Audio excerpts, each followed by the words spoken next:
preparing for heaven, becoming His bride, reigning with Jesus, reigning with Jesus, reigning with Jesus forever. Amen. இயேசு கிறிஸ்துவின் இனிய நாமத்திலே உங்களை வாழ்த்துகிறோம், வரவேற்கிறோம். தேவனாகிய கர்த்தர் எப்படி நோவாவிடத்தில் சரித்திரத்திலே ஒரு முக்கியமான ஒரு காலகட்டத்தில் நோவாவோடு கூட கர்த்தர் பேசி, ஆமென், கர்த்தர் இடைப்பட்டாரோ, அதே போல் இந்த மார்ச் மாதம் முதல் ஞாயிற்றுக்கிழமையிலும் கர்த்தர் நம்மோடு கூட பேசி இடைப்பட விரும்புகிறார். ஒரு தெய்வீக அழைப்புதலை கர்த்தர் நமக்கு தர விரும்புகிறார். ஒரு தெய்வீக அறிவுரையை நமக்கு தர விரும்புகிறார். ஒரு தெய்வீக பாதுகாப்பை இந்த மாதத்திலே நாம் அனுபவிக்க வேண்டும் என்று தேவன் விரும்புகிறார். நான் தாழ்மையாக விசுவாசிக்கிறேன். இந்த நாளிலும் கர்த்தர் நம்மை ஒரு பரிசுத்தத்துக்குள்ளாகவும் ஒரு ஒருமனத்துக்குள்ளாகவும் கர்த்தர் நம்மை அழைக்கிறார் என்று நான் விசுவாசிக்கிறேன். ஹல்லேலூயா. கர்த்தருடைய பரிசுத்த நாமத்துக்கு ஸ்தோத்திரம். இந்த ரெண்டு வார்த்தைகள் மிக மிக முக்கியம். பரிசுத்தம், ஐக்கியம். பரிசுத்தம், ஐக்கியம். இந்த மாதம் முழுவதும் இந்த ஒரு காரியத்தை நம்ம மறக்கவே கூடாது. பரிசுத்தம், ஐக்கியம். ஆவியான நம்மோடு கூட இடைப்பட்டு பேச உங்களை விட்டு கொடுங்க. ஆமென். எப்படி தேவனாகிய கர்த்தர் நோவாவையும் அவருடைய குடும்பத்தையும் பேழைக்குள்ளே கொண்டு வந்து அடைத்து பத்திரமாய் பாதுகாத்தது போல இந்த மாதத்திலே கர்த்தர் அவருடைய சமூகத்தில் நம்ம வைத்து நம்மை பாதுகாக்க போதுமானவராக இருக்கிறார். ஆமென். எப்படி தேவனாகிய கர்த்தர் நோவாவுக்கு அசுத்தமானதையும் பரிசுத்தமானதையும் பிரித்து பார்க்க ஒரு பகுத்தறிவை கொடுத்தாரோ, அதே போல நம்முடைய சபையையும் கர்த்தர் பரிசுத்தமாகுதலுக்குள்ளாக இந்த மாதத்திலே நடத்துவார் என்று நான் விசுவாசிக்கிறேன். எப்படி தேவனாகிய கர்த்தர் நோவாவோட குடும்பத்தை பேழைக்குள்ளே அழைத்து அந்த குடும்பத்திலே ஒரு ஒருமனதையும் ஒரு சமாதானத்தையும் ஒரு தெய்வீக இளைப்பாறுதலையும் கர்த்தர் கொடுத்தது போல நம்முடைய சபையிலும் தீர்க்க தரிசனமாய் சொல்கிறேன், கர்த்தர் இந்த மாதத்தில் ஒரு பெரிய சமாதானம், நம்முடைய குடும்பங்களிலே சமாதானம், ஒருமனம், ஒற்றுமையை தந்து நம்முடைய குடும்பங்களையும் சபையும் கர்த்தர் காப்பார் என்று நான் விசுவாசிக்கிறேன். கர்த்தருடைய பரிசுத்த நாமத்துக்கு ஸ்தோத்திரம். இந்த நாளின் செய்தியின் தலைப்பு என்னவென்றால், பேழைக்குள் இருக்க வேண்டிய மனப்போக்கு. Attitudes inside the ark. Attitudes inside the ark. பேழைக்குள் இருக்க வேண்டியதான மனப்போக்கு. நம்முடைய திறவுக்குள் வசனம் ஆதியாகமம் 7ஆம் அதிகாரத்தில் இருக்கிறது. எல்லாரும் பரிசுத்த வேதாகமத்தை திருப்பி ஆதியாகமம் 7ஆம் அதிகாரம் 1-2 வசனங்களை நாம் வாசிக்க கேட்கலாம். ஆதியாகமம் 7ஆம் அதிகாரம் 1-2 வசனங்கள் கீழ்த்தளத்தில் இருந்தாலும் மேல் தளத்தில் இருந்தாலும் தயவு செய்து உங்களை பரிசுத்த வேதாகமத்தை திருப்பி வாசிக்கப்படுகிற வசனங்களை கவனியுங்கள். ஆதியாகமம் 7ஆம் அதிகாரம் 1-2 வசனங்கள். கர்த்தர் நோவாவை நோக்கி, நீயும் உன் வீட்டார் அனைவரும் பேழைக்குள் பிரவேசியுங்கள். இந்த சந்ததியில் உன்னை எனக்கு முன்பாக நீதிமானாக கண்டேன். பூமியின் மீதெங்கும் வித்தை உயிரோடு காக்கும் பொருட்டு நீ சுத்தமான சகல மிருகங்களிலும் ஆணும் பெண்ணுமாக எவ்வேலு ஜோடும் சுத்தமில்லாத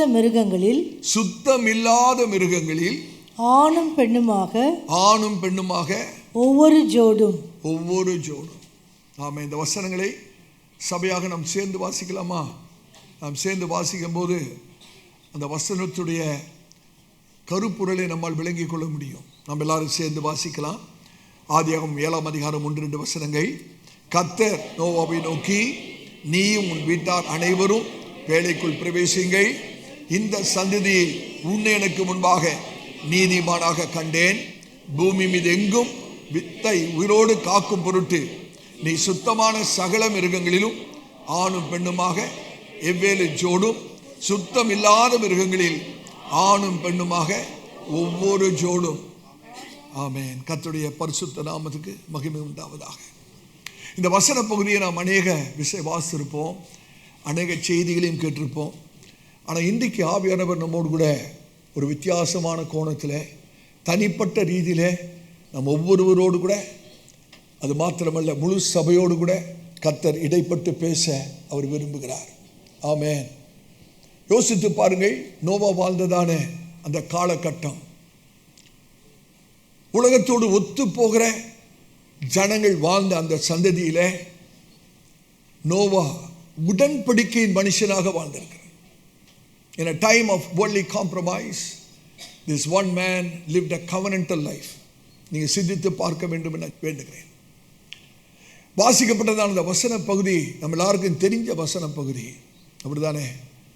ஆதியாகமம் என்று சொல்லும்போது ஆரம்பத்தை காண்பிக்கிறது. ஆதி ஆகமம் என்றாலே ஆரம்பம் தான். எபிரேயத்திலே பெரஷித் என்றால் ஆதியிலே என்ற அர்த்தம்.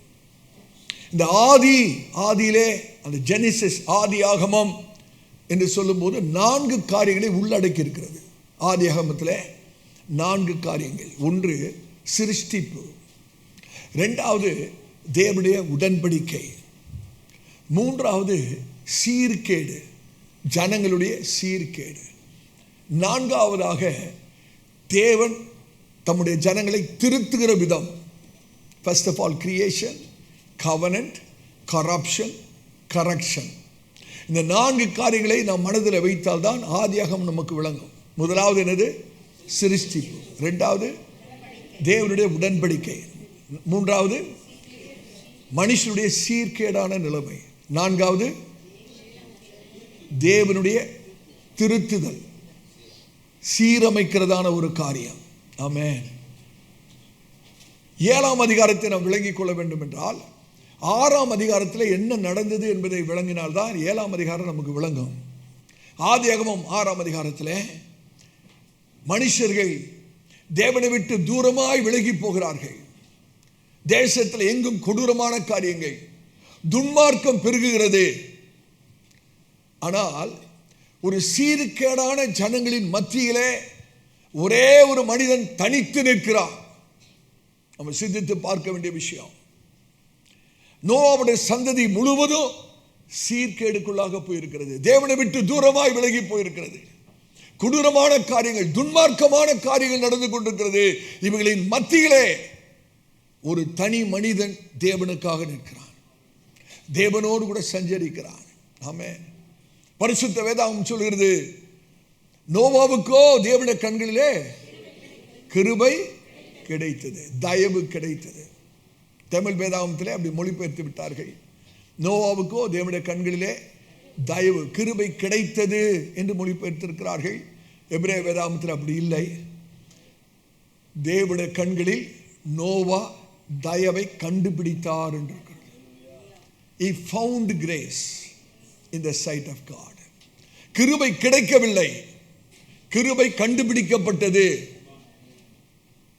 கர்த்தர் சும்மா கிருபை எல்லாத்துக்கும் தருகிறவர் அல்ல. கிருபை கிடைக்காது, கிருபையை கண்டுபிடிக்கணும். ஆமென். இங்கிலீஷ் பைபிள் அழகா தெளிவா மொழிபெயர்த்திருக்கிறார்கள். Noah found grace in the sight of God.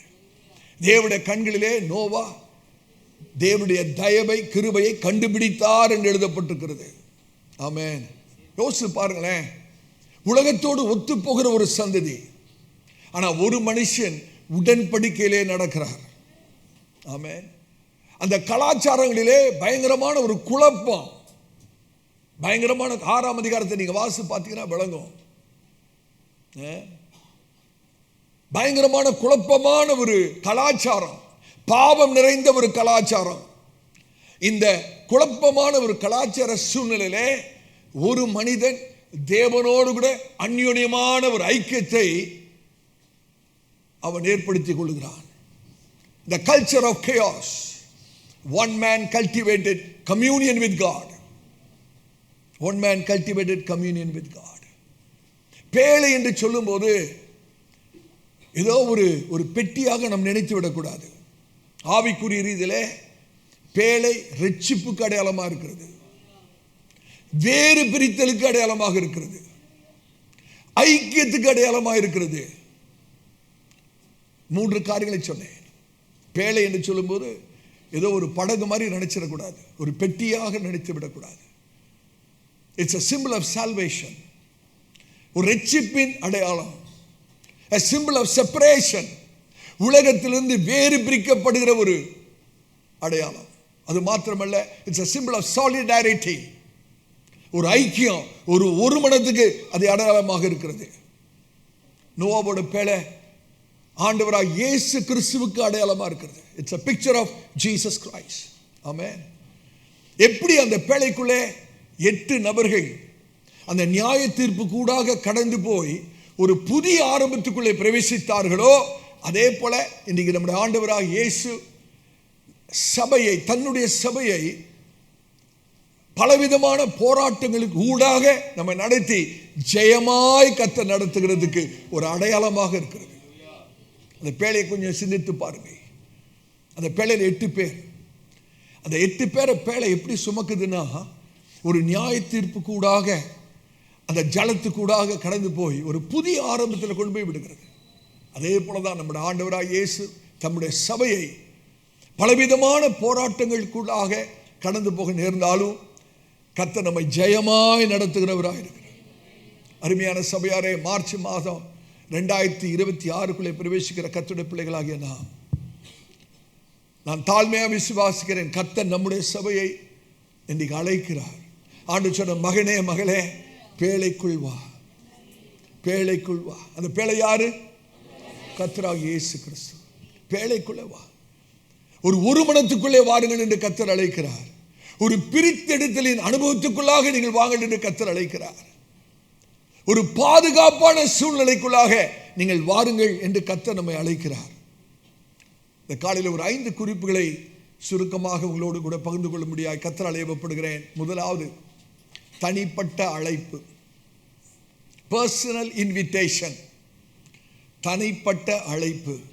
இரண்டாவது, குடும்ப பாதுகாப்பு, ஃபேமிலி ப்ரொடெக்ஷன், குடும்ப பாதுகாப்பு, ஃபேமிலி ப்ரொடெக்ஷன். நம்பர் 3, குணாதிசயத்தின் அடையாளம், கேரக்டர் ஐடென்டிஃபிகேஷன், குணாதிசயத்தின் அடையாளம், கேரக்டர் ஐடென்டிஃபிகேஷன். நம்பர் 4, தெய்வீக தனி சிறப்பு, டிவைன் டிஸ்டிங்ஷன், டிவைன் டிஸ்டிங்ஷன், தெய்வீக ஒரு தனி சிறப்பு. 5வது, பத்திரப்படுத்துகிற உடன்படிக்கை, கவனன்ட் பிரிசர்வேஷன், கவனன்ட் பிரிசர்வேஷன், பத்திரப்படுத்துகிற ஒரு உடன்படிக்கை. ஆவியானவர் தாமே இந்த நாளிலே நம்மோடு கூட இடைப்பட்டு பேசுவாராக. முதலாவது, தனிப்பட்ட அழைப்பு. வாசிக்கப்பட்ட திருவுக்கோள் வசனத்தை பாருங்கள். ஆதியாகமம் 7ஆம் அதிகாரம் 1ஆம் வசனம். ஒரே ஒரு சின்ன வேண்டுகோள், யாரும் தன்னுடைய சிந்தையை திசை திருப்ப விடக்கூடாது, அலையப்பாய் விடக்கூடாது. நீங்கள் மேலே உட்கார்ந்துருந்தாலும், கீழ்த்தளத்தில் உட்கார்ந்தாலும், இந்த இடத்துல உட்கார்ந்தாலும், ஆண்டவர் உங்களோடு கூட தனிப்பட்ட ரீதியில் பேச விரும்புகிறார். ஆமென். யோசிச்சு பாருங்க, ஒரு பெரிய ஒரு நபர், ஒரு விஐபி, ஒரு முக்கியஸ்தர் நம்ம கூட பேசும்போது நம்ம எப்படி கவனிப்போம்? யோசிச்சு பாருங்க. அலட்சியமாக இருப்போமா? ஏனோ தானோன்னு இருப்போமா? உலக பிரகாரமான ஒரு முக்கியஸ்தர், ஒரு முக்கியமான ஒரு நபர் நம்மோடு கூட பேசும்போது எவ்வளவு கவனிப்பாக நம்ம கவனமாக அதை கவனிப்போம். அப்படி இருக்கும்போது தேவாதி தேவன், அண்ட சராசரிகளை படைத்த கர்த்தர், நம்மை உருவாக்கிறவர், நம்மை மீட்டெடுத்தவர், நமக்காக உயிரையே ஜீவனையே பணயமாய் கொடுத்தவர், அவர் நம்ம இடத்துல பேசும்போது இன்னும் எவ்வளோ கவனமாக கேட்கணும். ஆமென். ஆகவே தயவு செய்து உங்களுடைய சிந்தையை ஒருமுகப்படுத்தி கர்த்தருடைய வார்த்தையை முழுமையாய் கேளுங்கள். ஒவ்வொரு வார்த்தையும் இந்த நாளிலே மிக மிக முக்கியம். அனாவசியமான காரியத்தை கர்த்தர் நம்மோடு பேச மாட்டார். தேவையில்லாத, பிரயோஜனம் இல்லாத, நோக்கம் இல்லாத காரியங்களை கர்த்தர் நம்மோடு கூட பேச மாட்டார். கர்த்தர் ஒரு காரியத்தை பேசுகிறார் என்றால் அது மிக மிக முக்கியமான காரியமாக இருக்கும். ஆகவே தயவுசெய்து உங்களை கவன சிதறல் இல்லாமல் கர்த்தருடைய வசனத்தை கேளுங்கள். கர்த்தர் உங்களை ஆசீர்வதிப்பாராக. முதலாவது, தனிப்பட்ட அழைப்பு. நம்முடைய திருவுக்கோள் வசனத்தை நீங்கள் பார்த்தீங்கன்னா தெரியும். கர்த்தர் நோவாவை நோக்கி, நீயும் உன் வீட்டார் அனைவரும் பேழைக்குள் பிரவேசியுங்கள். இங்கிலீஷ் பைபிள் ரொம்ப அழகா இருக்கு. The Lord said unto Noah, come ஆண்டவர் நோவாவை பார்த்து வா என்று அழைக்கிறார். எப்பொழுதுமே மொழிபெயர்ப்பில் கொஞ்சம் பிரச்சனை. அதனால தான் நம்ம எப்போதுமே எபிரேய வேதாகமத்துக்கு போகிறது. சில மொழிபெயர்ப்பில் இங்கிலீஷ் டிரான்ஸ்லேஷன் சரியாக இருக்கும், சில மொழிபெயர்ப்பில் தமிழ் மொழிபெயர்ப்பு சரியாக இருக்கும். நம்ம நேரடியாக எபிரேயத்துக்கு போயிட்டோம்னா எல்லாமே சரியாக இருக்கும். இந்த இடத்துல பாருங்க, ஆண்டவர் நோவாவை பார்த்து நீ பேழைக்குள் பிரவேசி அப்படின்னு தமிழில் போட்டிருக்காங்க, அப்படிதானே? இதே அப்படி இங்கிலீஷில் டிரான்ஸ்லேட் பண்ணால் எப்படி இருக்கும்? எப்படி இதை இங்கிலீஷில் டிரான்ஸ்லேட் பண்ணால் எப்படி சொல்வீங்க? God said unto Noah, enter into the ark. ஆனால் மூல எபிரேயத்தில் அப்படி இல்லை. தேவன் நோவாவை பார்த்து பேழைக்குள் வா. இங்கிலீஷ் பைபிளில் நீங்கள் வாசி பாருங்க. God said unto Noah, come into the ark. தனிப்பட்ட அழைப்புங்க அது. come into the ark. அந்த 7ஆம் அதிகாரம் 1வது வசனத்தில் தனிப்பட்ட ஒரு மனிதனை பார்த்து ஆண்டவர் சொல்லுகிறதான ஒரு காரியம், தனிப்பட்ட அழைப்பு. நோவா, நீ பேழைக்குள் வா. இது ஒரு சாதாரண ஒரு வாக்கியம் போல தோன்றினாலும் ஒரு வல்லமை நிறைந்த ஒரு வாக்கியம். It may sound simple, but it's very powerful statement. பேழைக்குள் வா. கவனிக்கிறீங்களா? தேவன் நோவாவை பார்த்து பேழைக்குள் போ என்று சொல்லவில்லை, பேழைக்குள் வா என்று சொல்கிறார். அப்படின்னா என்ன அர்த்தம்? ஆண்டவர் பேழைக்குள்ள போன்னு சொல்லியிருக்கலாமா? ஆனால் ஆண்டவர் பேழைக்குள்ள போன்னு சொல்லலை, பேழைக்குள்ள வா என்று சொன்னா என்ன அர்த்தம்? ஆண்டவர் ஏற்கனவே பேழைக்குள் இருக்கிறார் என்று அர்த்தம். ஆமென். உள்ள இருக்கிறவர் வெளியே இருக்கிற மனுஷனை பார்த்து உள்ளே வா என்று அழைக்கிறார். ஆமென். அப்ப இந்த அழைப்பிதை வெறும் பாதுகாப்புக்காக மாத்திரம் அல்ல, அவருடைய பிரசன்னத்துக்குள்ளாக வரும்படியான ஒரு அழைப்புதல், இன்னும் அவருடைய கிட்டி சேர்ந்து வரும்படியான ஒரு அழைப்புதல். ஏன் அவருடைய பிரசன்னத்துக்குள்ளே நம்ம வரை சொல்லுகிறார் என்றால் ஐக்கியத்துக்காக. இந்த மாதத்தின் முதல் ஞாயிற்றுக்கிழமையிலே முதல் தேதியிலே கர்த்தர் உங்கள் ஒவ்வொருவரையும் பார்த்து சொல்லுகிற காரியம், என் மகனே, என் மகளே, என்னுடைய பிரசன்னத்துக்குள்ளாக வா. நீ என்னிடத்திலே வா, என்னிடத்துல இன்னும் கிட்டி சேர்ந்து கொள், என்னோடு கூட ஐக்கியம் கொள்ளும்படியாக நீ என்னோடு கிட்டி சேர்ந்து கொள்ளும்படியாக வா. Today God is calling you into his presence for divine fellowship. ஆமென். கடந்த மாதத்தை போல அல்ல, கடந்த 2 மாதங்களை போல அல்ல, இந்த 3வது மாதத்திலே ஒரு நெருங்கிய ஐக்கியத்துக்குள்ளாக வரும்படியாக கர்த்தர் நம் ஒவ்வொருவரையும் அழைக்கிறார். Ark was a place of proximity என்று சொல்லுவேன். ஒரு நெருக்கம், ஒரு நெருக்கத்துக்குள்ளே கர்த்தர் அழைக்கிறார். ஆமென். நோவாவுடைய பாதுகாப்பே கர்த்தரிடத்தில் நெருங்கி வருகிறதுல தான் இருக்கிறது. ஆமென். நம்முடைய பாதுகாப்பு எங்க இருக்கு சகோதரனே, சகோதரியே? கிறிஸ்து இயேசுவுக்குள்ளாக, பேழைக்குள்ளாக. நம்முடைய பாதுகாப்பு கிறிஸ்து இயேசுவுக்குள்ளாக. ஆமென். அன்றைக்கு நோவாவை அழைத்த கர்த்தர், உள்ளவான்னு சொல்லி அழைத்த கர்த்தர், என்னோட சமூகத்துக்குள்ளே வாண்டு அழைத்த கர்த்தர், ஐக்கியத்துக்குள்ளே வாண்டு சொல்லி அழைத்த கர்த்தர் இன்னைக்கு நம்மளை பார்த்து சொல்றாரு, வருத்தப்பட்டு பாரம் சுமக்கிறவர்களே, நீங்கள் எல்லாரும் என்னிடத்தில் வாருங்க, நான் உங்களுக்கு இளைப்பாறுதலை தருவேன். இது சுவிசேஷ செய்தி அல்ல, சீசரில் ஆண்டவர் பேசுகிற வார்த்தை. வருத்தப்பட்டு பாரம் சுமக்கிறவர்களே, பலவிதமான வருத்தங்கள், பலவிதமான உலக கவலைகள், பாரங்களை சுமந்து கொண்டிருக்கிற என்னோட அருமையான பிள்ளைகளே, என்னிடத்தில் வாங்க, நான் உங்களுக்கு இளைப்பாறுதலை தருவேன். சபையாரே, உண்மையான இளைப்பாறுதல் எங்க இருக்குன்னு கேட்டீங்கன்னா பேழைக்குள்ளதான் இருக்கு. நம்முடைய உண்மையான இளைப்பாறுதல் கிறிஸ்து இயேசுவுக்குள்ளாக தான் இருக்கிறது. கொஞ்சம் கற்பனை பண்ணி பார்க்கணும். பேழைக்கு வெளியே இருக்கிற சூழ்நிலைகளை கொஞ்சம் கற்பனை பாருங்க. இப்ப நோவாவும் குடும்பம் 8 பேரும் பேழைக்குள்ள இருக்கிறார்கள். பேழைக்கு வெளியே இருக்கிற சூழ்நிலைகளை கொஞ்சம் கற்பனை பண்ணி பாருங்க. பேழைக்கு வெளியே என்ன இருக்கு? வெள்ளம், அழுக்கு, வியாதி, சஞ்சலம், குழப்பம். எத்தனை பேர் மூச்சு திணறினாங்களோ தெரியாது. போராட்டம். ஆமென். கிறிஸ்துவுக்கு வெளியே இருக்கிற வாழ்க்கையை குறித்து பேசுகிறேன். பேழைக்கு வெளியே இருக்கிற வாழ்க்கையை கொஞ்சம் யோசிச்சு பாருங்க. நாமே ஆண்டவராய் இயேசுக்குள்ள வருவதற்கு முன்பாக, ரட்சிக்கப்படுவதற்கு முன்பாக நம்முடைய வாழ்க்கை எப்படி இருந்தது? ஆமென். எப்படி இருந்தது? ஆனா இன்றைக்கு கர்த்தர் நம்மளை எப்படி வைத்திருக்கிறார்? எவ்வளவு ஒரு நிம்மதியான வாழ்க்கை. பிரச்சனை இல்லைன்னு சொல்ல மாட்டேன். எல்லாருக்கும் பிரச்சனை இருக்கு, எனக்கும் பிரச்சனை இருக்கு. பிரச்சனையின் மத்தியிலே ஒரு பெரிய ஒரு சமாதானம், ஒரு பெரிய இளைப்பாறுதலை கர்த்தர் நமக்கு தந்திருக்கிறார். ஹல்லேலூயா.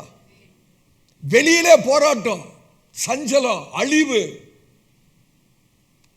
ஆனா பேழைக்குள்ளே பூரண இளைப்பாறுதல். ஆமென். நோவாவை கொஞ்சம் யோசித்து பார்க்கணும். நோவா பேழைக்கு வெளியே இருக்கும்போது தேவனோடு சஞ்சரித்தாராம். ஆனா பேழைக்குள்ள தேவனோடு கூட வாசம் பண்ண முடியாய் வந்திருக்கிறார். ஆமென். சஞ்சரிக்கிற அனுபவம் வேற, தேவனோடு கூட வாசம் பண்ணுகிற ஒரு அனுபவம் வேற. ஒருவேளை உங்களுடைய ஆவிக்குரிய வாழ்க்கையிலே நீங்கள் தேவனோடு சஞ்சரிக்கிற ஒரு அனுபவம் இதுவரைக்கும் இருந்திருக்கலாம். ஆனால் இன்றைக்கு இந்த மாதத்தின் துவக்கத்திலே கர்த்தர் இன்னும் நெருக்கமாக, இன்னும் புதிய ஆவிக்குரிய அனுபவத்துக்குள்ளாக கர்த்தர் நம்மை அழைக்கிறார். அந்த அழைப்பு என்ன தெரியுமா? மகனே, மகளே, என்னோடு சஞ்சரிக்கும்படியாக. Not only to walk with me, but to dwell with me. என்னோடு சஞ்சரிக்கும்படியாக. எத்தனை பேர் ஆயத்தம்? ஆமென். பரிசுத்தம் இல்லாமல் ஒருவரும் தேவனை தரிசிப்பதில்லை, பார்ப்பதில்லை. அப்ப அவரை பார்க்கிறதுக்கே பரிசுத்தம் வேணும்னா அவரோடு கூட வாழ்கிறதுக்கு, வாசம் பண்ணுகிறதுக்கு, பார்ப்பதுக்கே பரிசுத்தம் வேணும். அப்ப வாசம் பண்ணுவதற்கு பரிசுத்தம் உள்ள, மகா பரிசுத்தம் உள்ள தேவன். தேவனாகிய கர்த்தர் வெளிப்பிரகாரங்களிலே வாசம் பண்ணுகிறவர் அல்ல, பரிசுத்த ஸ்தலத்திலே வாசம் பண்ணுகிறவர் அல்ல, அவர் மகா பரிசுத்த ஸ்தலத்திலே வாசம் பண்ணுகிறவர். அப்ப அவரோடு கூட நம்ம வாசம் பண்ணணும்னா கர்த்தர் நம்முடைய வாழ்க்கையில் எதிர்பார்க்கிற பரிசுத்தத்தை கொஞ்சம் யோசித்து பாருங்க. ஆமென். அந்த பரிசுத்தத்துக்குள்ளாக தான் நோவாவை கர்த்தர் அழைக்கிறார். நான் பரிசுத்தராக இருக்கிறது போல நீங்களும் பரிசுத்தராக இருக்கும்படி என்னுடைய மகா பரிசுத்த ஸ்தலத்துக்குள்ளே நான் உங்களை அழைக்கிறேன் என்று கர்த்தர் சொல்கிறார். ஹல்லேலூயா. கர்த்தருடைய பரிசுத்த நாமத்துக்கு ஸ்தோத்திரம். சிந்திக்கணும். இன்னைக்கு எல்லாருக்குமே ஆண்டவர்னா ரொம்ப பிரியம், அப்படிதானே? ஆண்டவர் மேல பிரியம் இல்லாதவங்க இந்த உலகத்தில் யாருமே இருக்க மாட்டாங்க. ஈவன் அதர் ரிலீஜியஸ் பீப்புள், மற்ற மதத்தார் கூட ஆண்டவராக இயேசுனா ரொம்ப பிரியம். கிறிஸ்தவர்களுக்கு ஆண்டவருக்காக நான் என்ன ஏதாவது செய்யணும்னா ரொம்ப விருப்பம், அப்படிதானே? நம்ம எல்லாருக்குமே என்ன விருப்பம்? ஏதாவது நான் ஆண்டவருக்காக செய்யணும், ரொம்ப விருப்பம். ஆனா எல்லாரும் ஆண்டவரோடு கூட வாசம் பண்ணுகிறதுக்கு விருப்பம் இருக்காது. அவரோடு வாசம் பண்ணணும்னா நம்ம இஷ்டத்துக்கு பேச முடியாது, இஷ்டத்துக்கு காரியங்களை செய்ய முடியாது.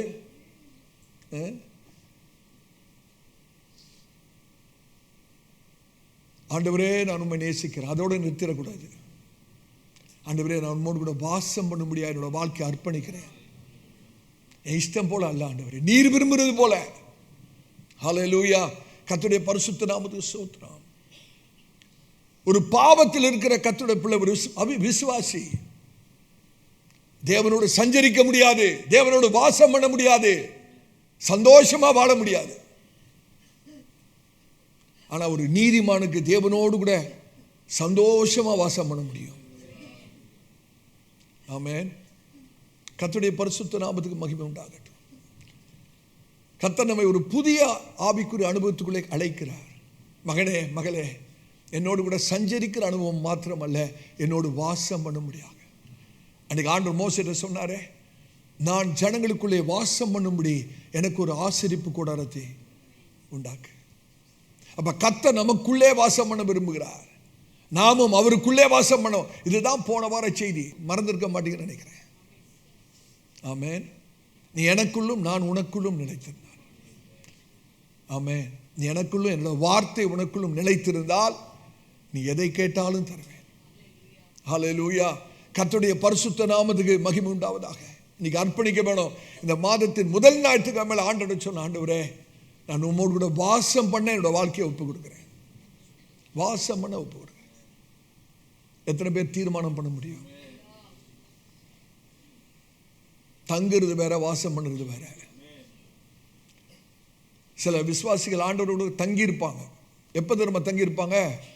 ஞாயிற்றுக்கிழமை 10:30 மணியிலிருந்து 1:30 மணி வரைக்கும் ஆண்டவரோட தங்கி இருக்கிற அனுபவம். ஆனால் சிலர் ஒவ்வொரு நிமிஷமும் தேவனோட வாசம் பண்ணுகிற அனுபவம். திங்கட்கிழமையிலிருந்து சனிக்கிழமை வரைக்கும் எங்கிருந்தாலும் ஆண்டவரோடு கூட நான் வாசம் பண்ணுகிறேன். ஹல்லேலூயா. கர்த்தருடைய பரிசுத்த நாமத்துக்கு மகிமை உண்டாவதாக. ஆண்டவர் நம்மோடு கூட பேசுகிறார். முதலாவது சபை தேவ சமூகத்துக்குள்ளே ஒரு மனதாய் கடந்து வர வேண்டும். ஒரு மனம் என்று சொல்லும்போது ஆள் தத்துவத்திலே கட்டப்படுகிறது அல்ல, நிகழ்ச்சிகளிலே கட்டப்படுகிறது அல்ல, தனி உரிமையிலே கட்டப்படுகிறது அல்ல, தேவ பிரசன்னத்திலே கட்டப்படுகிறதா ஒரு மனம். Unity is not built on personalities, programs or preferences. It is built on God's presence. Amen. ஆதி சபையில 1ஆம் நூற்றாண்டிலே ஆதி சபையில் அப்போஸ்தலர் நடவடிக்கைகளை வாசிக்கிறோம். அவர்கள் எல்லாரும் ஒரே இடத்திலே ஒரு மனதாய் கூடியிருந்தார்கள். எல்லாரும் ஒரே இடத்துல ஒரு மனதாய். எப்படி அது காரணம்? அவர்கள் கிறிஸ்துவுக்குள்ளே ஜெபித்து கிறிஸ்துவுக்குள்ளே காத்திருக்கிறார்கள். They were praying unitedly. Amen. They were united in prayer and united in waiting upon the Lord. ஜெபத்திலும் காத்திருப்பதிலும் ஒரு மனதாய் இருந்தார்கள். ஒரு மனதாய் இருந்தார்கள். அப்ப உண்மையான ஒரு மனம் எங்க இருக்கிறது என்றால் தேவ பிரசன்னத்துல தான் இருக்கிறது, தேவ சமூகத்துல தான் இருக்கிறது. ஹல்லேலூயா. யோசிச்சு பாருங்க, லைவ் கோல்ஸ் எரிகிற தழல்னு வச்சுங்களேன், அது எல்லாம் ஒன்றா இருந்தால் நல்லா பிரகாசமா எரியும். அந்த எரிகிற அடுப்புலேருந்து ஒரே ஒரு கட்டையை எடுத்து தனியாக வச்சு பாருங்க, சீக்கிரத்தில் குளிர்ந்து போயிடும். அப்படிதானே? அதுக்குள்ளேயே எல்லா கட்டையும் சேர்ந்து எரிஞ்சுன்னா எரிஞ்சுக்கிட்டே இருக்கும், பிரகாசமாக இருக்கும். ஒரே ஒரு கட்டையை மாத்திரம், எரிகிற கட்டையை வெளியே எடுத்து வைத்து பாருங்களேன், கொஞ்ச நேரத்தில் குளிர்ந்து போயிடும். என்றைக்கு ஒரு கர்த்தருடைய பிள்ளை ஐக்கியத்திலிருந்து தன்னை பிரித்து கொள்கிறார்களோ அந்த நபர் ஆவிக்குரியரிலே குளிர்ந்து போய்விடுவார்கள். ஆமென். Unity sustain spiritual fire. ஒரு மனம்தான் நம்முடைய ஆவிக்குரிய அக்கினியை தொடர்ந்து எரிய செய்கிறது. ஆனால் தான் ஐக்கியம் முக்கியம். ஆனால் தான் கர்த்தர் நமக்கு சபையை கொடுத்திருக்கிறார். இந்த மாதத்தில் குடும்பங்களையும் ஊழியம் செய்கிறவர்களையும் விசுவாசிகளையும் கர்த்தரை இன்னும் கிட்டி சேர்க்கும்படியாக கர்த்தர் நம்மை அழைக்கிறார். கவனிக்கிறீங்களா? நல்லா கவனிக்கிறீங்களா? சபை என்று சொல்லும்போது கர்த்தருடைய சரீரம், அப்படிதானே? ஆண்டவராகிய இயேசு கூட சரீரம். ஒருவரோடு ஒருவர் நெருக்கமாக ஐக்கியமாக இருக்கிறது மாத்திரம் அல்லாமல் அவரோடு கூட நெருக்கமாக இருக்கும்படியாக. ஆமென். மிகுந்த பாரத்தோடு நான் சொல்கிறேன், சில விசுவாசிகள் ஒருவரோடு ஒருவர் சபையில் ஐக்கியமாக இல்லை. காரணம் என்ன தெரியுமா? கர்த்தரோடு ஐக்கியமாக இல்லை. ஏன் ஒருவரோடு ஒருவர் சரியான ஐக்கியம் இல்லை என்றால் கர்த்தரோடு அவர்களுக்கு சரியான ஐக்கியம் இல்லை என்று அர்த்தம். ஆமென். கர்த்தரோடு சரியான ஐக்கியம் இருந்தால் ஒருவரோடு ஒருவர் சரியான ஐக்கியம் கண்டிப்பா இருக்கும். எத்தனை பேர் ஆமென் சொல்ல முடியும்? இந்த பிரதரா நான் பிரைஸ் லார்ட் கூட சொல்ல மாட்டேன், பார்க்க கூட மாட்டேன், அப்படியே திரும்பிட்டு போயிடும். இந்த சிஸ்டரா நான் பிரைஸ் லார்ட் சொல்ல முடியாது இப்படின்னு சொன்னீங்கன்னா கர்த்தரோடு கூட உங்களுக்கு ஐக்கியம் இல்லைன்னு அர்த்தம். யார் யாருக்கு கர்த்தரோடு கூட சரியான ஐக்கியம் இருக்கிறதோ அவர்களுக்கு சபையில் இருக்கிற அத்தனை பேரோடு கூட ஒரு நல்ல ஐக்கியம், சமாதானம் கண்டிப்பாக இருக்கும். ஹல்லேலூயா. இதான் உண்மை. ஆமென். கர்த்தரோடு கூட நெருங்கி ஐக்கியமாக இருந்தீங்கன்னா எல்லாரோடும் சமாதானமாக இருப்பீர்கள். இன்னைக்கு சத்துருவாகிய பிசாசு அந்த ஒரு மனதை தான் கெடுக்க பல விதத்தில் அவன் போராடி கொண்டிருக்கிறான். ஒரு நாள் பிசாசுக்கு விட்டு கொடுத்து ஏமாந்து போயிடக்கூடாது. ஆமென். கர்த்தருடைய ஊழியக்காரனாய் சொல்கிறேன், நாம் அந்த ஐக்கியத்தை விட்டு விடுவோமானால் கிருபையை இழந்து விடுவோம். If you fall out of fellowship, you will fall out of grace.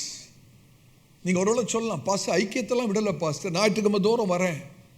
ஞாயிற்றுக்கிழமை தோறும் வந்தாலும் எத்தனை பேர் மனசாட்சியை தொட்டு சொல்ல முடியும், நம்முடைய சபையில் வருகிற அத்தனை பேரோடும் எனக்கு சமாதானம் இருக்கிறது? சொல்ல முடியுமா பிரதர் சிஸ்டர்? சொல்ல முடியுமா? சொல்ல முடியாவிட்டால் கர்த்தரோடு கூட உள்ள ஐக்கியம் சரியா இல்லை என்று அர்த்தம். ஆமென். லேசா எடுத்துடக்கூடாது. கர்த்தரோடு கூட ஐக்கியம் இல்லைன்னா என்ன அர்த்தம் தெரியுமா?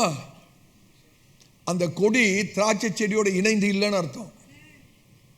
கர்த்தரோடு கூட ஐக்கியம் இல்லைன்னா என்ன அர்த்தம்? அந்த கொடி திராட்சை செடியோட இணைந்து இல்லைன்னு அர்த்தம். அந்த கொடிக்கு என்ன ஆகும் பிரதர்? காஞ்சி போயிடும், வறண்டு போயிடும். கனி இல்லாமல் போகிறது வேற, முற்றிலும் வறண்டு போகிறது வேற. அந்த நிலைமை ஒரு விசுவாசிக்கும் வரக்கூடாது.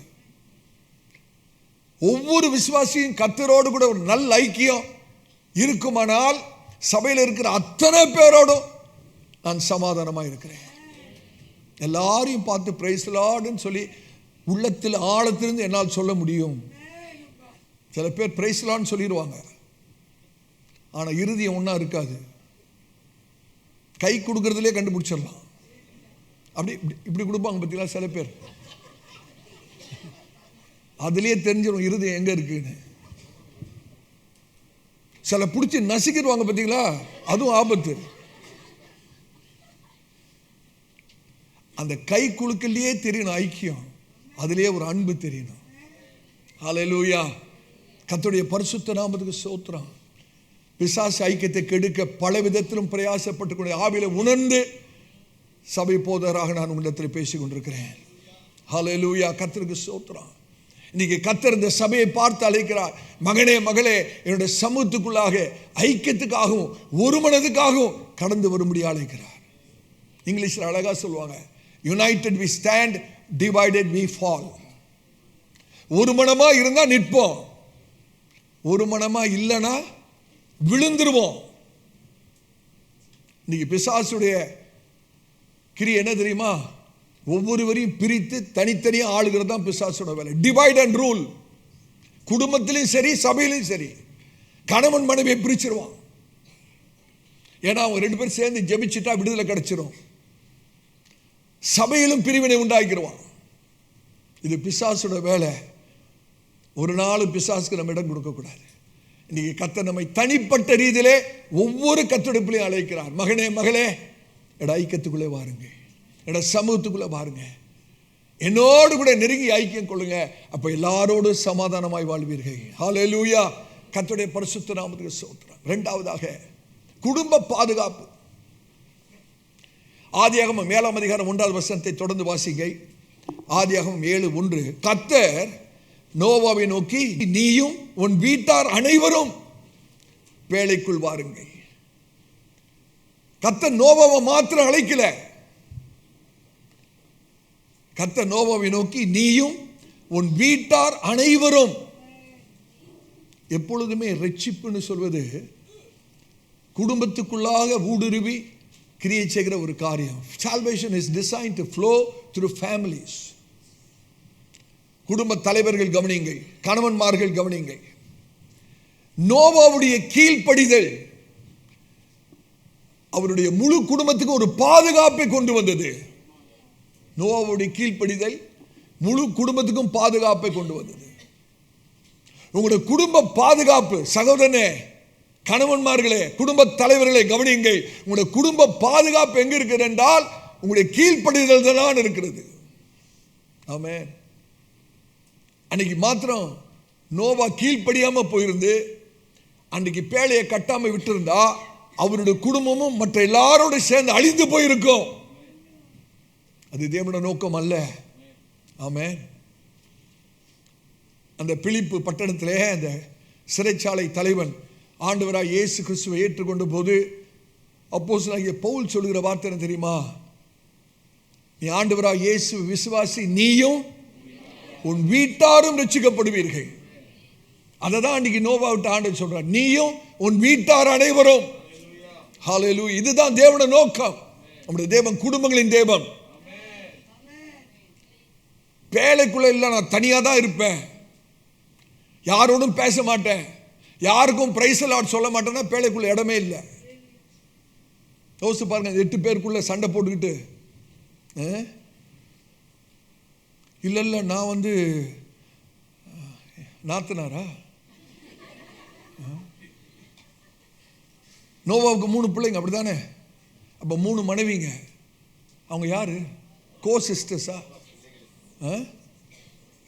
கோ சிஸ்டர்ஸ் தமிழ்ல போச்சு போங்க. இவங்களுக்குள்ள சண்டை போட்டுக்கிட்டு உள்ள இருக்க முடியுமான்னு கேட்கிறேன். ஒரு நாள் இருக்க முடியாது. ஆமென். பேழைக்குள்ள சண்டை இல்லைங்க. ஆமென். ஒரு ஒத்துழைப்பு, ஒரு ஒருமனம், ஒரு ஒற்றுமை, ஒரு அன்பு. அப்ப பேழைக்குள்ள ரொம்ப அவசியமான காரியம் என்னவென்றால் ஒருமனம். Unity was essential inside the ark. நீங்க கொஞ்சம் கற்பனை பண்ணி பார்க்கணும். அந்த பேழையில எல்லாரும், அந்த 8 பேரும், மிருக ஜீவன்கள் எல்லாம் ஒரே இடத்துல தான் ஒன்னா வாசம் பண்ணணும். கற்பனை பண்ணி பார்க்க முடியுதா? 40 நாள் தொடர்ந்து பயங்கர மழை பெய்து கொண்டிருக்கிறது. வெளியே ஜனங்கள் அழிந்து கொண்டிருக்கிறார்கள்.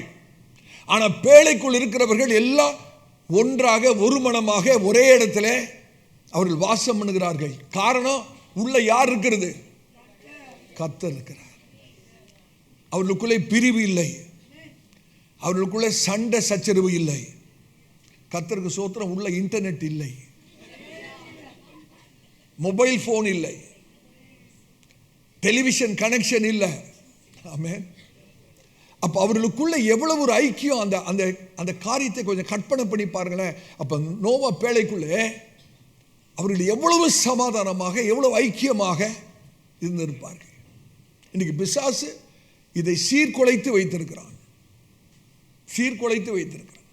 கிறிஸ்தவ குடும்பங்களில் கூட சாப்பிட்றதுக்காக எல்லாம் மேஜையில் உட்காந்துருப்பாங்க. அந்த குடும்பத்தில் ஒரு 5 பேர் இருக்காங்கன்னு வச்சுங்களேன். 5 பேரும் சுற்றி அந்த மேஜையில் உட்காந்துருந்தா 5 பேர் கையிலையும் ஒரு கையில் ஒரு மொபைல், இந்த கையில் மொபைலை வச்சுக்கிட்டு முகத்துக்கு முகம் பார்க்கறது கூட கிடையாது. ஒருத்தர் பேசுகிறதும் கிடையாது. சாப்பிடும்போது கூட இந்த மொபைல் தான். எங்கெங்க ஐக்கியம் வருது? எங்க ஐக்கியம் வருது? கர்த்தர் எதை நம்மிடத்தில் எதிர்பார்க்கிறார் யோசிச்சு பாருங்க. ஐக்கியம்னா என்ன தெரியுமா? Fellowship. 2 fellows in a ship. அதான் ஃபெலோஷிப். ஃபெலோஷிப்னா என்னது? 2 fellows in a ship. விரும்பினாலும் சரி, விரும்பாவிட்டாலும் சரி, அதே மூஞ்ச பார்த்துக்கிட்டே தான் இருக்கணும் 2 பேரும். அந்த 2 பேரும் பேசிக்கிட்டு இருக்கணும். 2 பேரும் ஒன்றா தான் இருக்கணும். இல்லை நான் இங்கே இருக்க மாட்டேன், நான் தண்ணிக்குள்ளே போயிட வேண்டியது தான். யோசிச்சு பாருங்களேன். பேழைக்குள்ள என்னால் சமாதானமாக இருக்க முடியாது பாஸ்டர் அப்படின்னா நோவாவுக்கு திறந்து விட முடியாது. ஆண்டவர்கிட்ட தான் கேட்டு, ஆண்டவரே திறந்து விட, வெளியே விட்டுருங்க ஆண்டவரே. இப்போ ஊழியக்காரர் என்ன ஜெபிக்க முடியும்? சொல்றது விளங்கும்னு நினைக்கிறேன். ஆமென். கர்த்தர் நம்மிடத்தில் ஒரு பெரிய ஐக்கியத்தை எதிர்பார்க்கிறார். ஹல்லேலூயா. உள்ள சண்டை சச்சரவு இருந்தா அந்த பேழை எப்படி இருந்திருக்கும்னு யோசிச்சு பாருங்க. அருமையான சபையாரே, இன்னைக்கு கர்த்தருடைய சபை அந்த பேழையிலிருந்து அநேக பாடங்களை கற்றுக்கொள்ள வேண்டும். அந்த பேழையிலிருந்து அநேக பாடங்கள். என்ன பாடம்? உள்ள புறங்கூறுதல் இருக்கக்கூடாது. பேழைக்குள்ளே நோ காசிப். இவர் அப்படி, அவர் அப்படி, அந்த சிஸ்டர் இப்படி, இந்த பிரதர் இல்லை இல்லை இல்லை. பேழைக்குள்ள போட்டி இருக்கக்கூடாது, பேழைக்குள்ள பொறாமை இருக்கக்கூடாது, பேழைக்குள்ள பிரிவினை இருக்கக்கூடாது, பேழைக்குள்ள சண்டை இருக்கக்கூடாது, வாக்குவாதம் இருக்கக்கூடாது. சங்கீதக்காரன் அழகா சொல்றார் பாருங்க, 133 சங்கீதம் 1ஆம் வசனத்தில், சகோதரர்கள் ஒருமித்து வாசம் பண்ணுவது எத்தனை இன்பமா இருக்கிற, அங்கே தேவன் ஆசீர்வாதத்தையும் ஜீவனையும் கட்டளையிடுகிறார். எங்க ஒரு மனம் இருக்கு அங்கதான் ஜீவன், எங்கே ஒரு மனம் இருக்கு அங்கதான் தேவனுடைய ஆசீர்வாதம், சமாதானம். ஆமென். இந்த போராட்டம் நிறைந்த உலகத்திலே நல்ல கவனிங்கள், சபை வல்லமை உள்ள சபையா இருக்க வேண்டுமானால் சபையிலே பூரணமான ஒரு மனம் இருக்க வேண்டும்.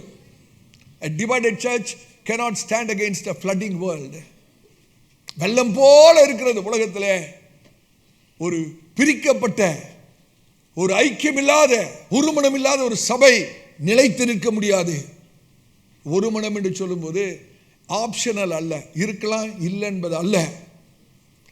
ஒரு மனம் இருந்தால் தாங்க பாதுகாப்பு. நான் கர்த்தருடைய ஊழியக்காரனா சொல்றேன், சகோதரனே சரி, உங்க பாதுகாப்பு எங்க இருக்கு தெரியுமா? ஒருமனப்பட்ட ஐக்கியத்தில் தான் இருக்கிறது. ஒருமனப்பட்ட ஐக்கியத்தில் தான் உங்களோட பாதுகாப்பே இருக்கிறது. ஹல்லேலூயா. கர்த்தருடைய பரிசுத்த நாமத்துக்கு ஸ்தோத்திரம். குடும்ப பாதுகாப்பு ஐக்கியத்தில் இருக்கு. எந்த குடும்பம் ஐக்கியமா இருக்குதோ அந்த குடும்பம் தான் பாதுகாப்பான குடும்பம். கணவன் மனைவிக்குள்ள ஒரு ஐக்கியம், பெற்றோர் பிள்ளைகளுக்குள்ளே ஒரு ஐக்கிய சமாதானம், சகோதர சகோதரிகளுக்குள்ள ஒரு ஐக்கியம். உங்களுடைய வீடுகளிலே ஒரு ஐக்கியம் இருக்குமானால் அந்த வீடு பாதுகாப்பு உள்ள ஒரு வீடு. சபையிலே ஐக்கியம் இருக்குமானால் அந்த சபை பாதுகாக்கப்பட்ட சபை என்று அர்த்தம். அந்த சமாதானத்தை கெடுக்கிற சத்துருவுக்கு ஒரு விசுவாசி இடம் கொடுக்க கூடாது. வேதம் என்ன சொல்கிறது? சமாதானம் பண்ணுகிறவர்கள் பாக்கியவான்கள், அவர்கள் தேவனுடைய புத்திரராய் இருக்கிறார்கள். சமாதானம் பண்ணுகிறவர்கள். சிலர் எங்க போனாலும் சமாதானம் போயிடும். பார்த்துருக்கீங்களா? சில பேர் எங்க போனாலும் என்ன போயிடும்? சமாதானம் போயிடும். ஆனால் சிலர் எங்க போனாலும் சமாதானமே இல்லாத இடத்துல கூட சமாதானம் வந்துடும். அதுக்கு காரணம் இவர்கள் சமாதானம் பண்ணுகிறவர்கள், தேவனுடைய புத்திரர்கள், ஆசீர்வதிக்கப்பட்டவர்கள். சமாதானம் பண்ணுகிறவர்கள் பாக்கியவான்கள். அப்ப சமாதானத்தை உடைக்கிறவர்கள் சபிக்கப்பட்டவர்கள். அவர்கள் பிசாசுடைய புத்திரர்கள் எனப்படுவார்கள். இப்படி யோசிச்சு பாருங்க, சமாதானம் பண்றீங்களா, சமாதானத்தை உடைக்கிறீங்களா? வீட்லயும் சரி, சபையிலையும் சரி, சின்ன சின்ன காரியத்துக்கு சண்டை கிண்டை போட்டுட்டு இருந்தா சமாதானத்தை உடைச்சிங்கன்னா என்ன வரும் சொல்ல விரும்பல. தேவனுடைய புத்திரர்களா இருக்கவே முடியாது. நீங்க என்கிட்ட கோச்சு கூடாது, நான் போஸ்ட்மேன் தான். லெட்டர் எழுதுறவங்க வேற ஒருத்தர், செய்தி அனுப்புறவர் ஆண்டவர், நான் சும்மா டெலிவர் பண்ற போஸ்ட்மேன் தான். என்கிட்ட கோச்சிட்டு பிரயோஜனமே இல்லை. சத்தியத்தை சத்தியமாய் பிரசங்கிக்கும்படியாக கர்த்தரால் அழைக்கப்பட்டிருக்கிறோம். குடும்பத்தில் ஐக்கியம் வேணும், குடும்பத்தில் சமாதானம் வேணும், சபையிலே ஒரு ஐக்கியம், பூரண சமாதானம் வேண்டும். கர்த்தருடைய பரிசுத்த நாமத்துக்கு ஸ்தோத்திரம். ஹல்லேலூயா. குடும்ப பாதுகாப்பு, குடும்ப பாதுகாப்பு. மூன்றாவது, குணாதிசயத்தின் அடையாளம், கேரக்டர் ஐடென்டிஃபிகேஷன். குணாதிசயத்தின் அடையாளம். அந்த ஆதியாகமம் 7:1-2 வாசிங்க. இந்த சந்ததியில் உன்னை எனக்கு முன்பாக நீதிமானாக கண்டேன். என்ன சாட்சிங்க! ஆண்டவர் கேரக்டர் ஐடென்டிஃபை பண்றாரு பார்த்தீங்களா? அந்த குணாதிசயத்தை கர்த்தர் அடையாளப்படுத்தி காண்பிக்கிறார். நோவாவுக்குள்ள இருந்ததான சுவாபத்தை கர்த்தர் வெளிப்படுத்தி காண்பிக்கிறார். நோவாவுடைய குணாதிசயத்தை கர்த்தர் இந்த இடத்துல பேசுகிறார். நோவாவுக்குள்ளே கர்த்தர் ஒரு நீதியை பார்க்கிறார், ஒரு பரிசுத்தத்தை பார்க்கிறார். அருமையான சபையாரே, பாதுகாப்புக்கு முன்பாக பரிசுத்தம். பாதுகாப்பு வேணும்னா பரிசுத்தம் வேணும். பரிசுத்தம் இல்லைன்னா பாதுகாப்பு கிடையாது. ஆமென். சீர்கேடான கலாச்சார அந்த சந்ததியிலே தேவனாகிய கர்த்தர் இந்த ஒரு மனுஷனை தனியாக பிரித்து எடுத்து ஆண்டவர் சொல்றாரு, நோவா, எனக்கு முன்பாக இந்த சந்ததியிலே நான் உன்னை நீதிமானாய் பார்க்கிறேன். நீதிமானாய் பார்க்கிறேன்.